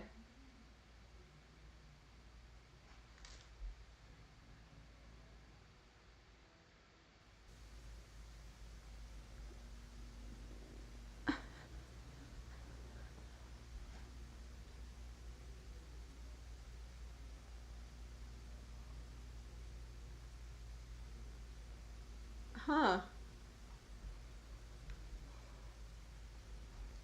Damn.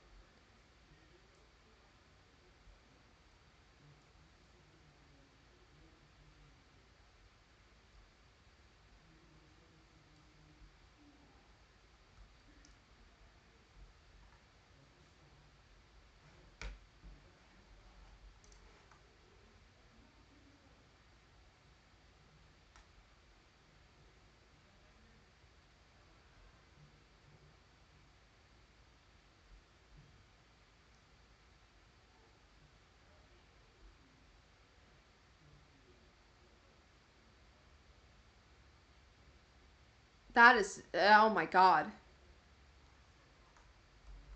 Jesus Christ. Okay, well. Clicked on the wrong scene. That's the end for today. Fuck my life. I forgot how good fucking analog horror is. Jesus Christ. I'll snooze this ad. Jesus Christ, the ads are getting so fucking regularly. I might have to fix that. This was 3 hours. My god. I just realized you can see my smoke detector. Yeah. I don't know what the fuck I'm doing tomorrow. This might just be, we'll see what the fuck happens. But that is the end for today. I have to go make sure Wayward does not lose her shit, because apparently she can't export an Undertale video, or not a Deltarune video. So we're gonna try to figure that out. And yeah. Who is live? Who can I bully? They're live.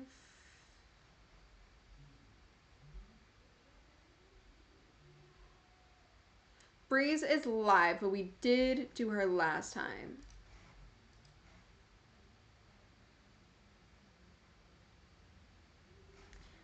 We are gonna go raid someone else.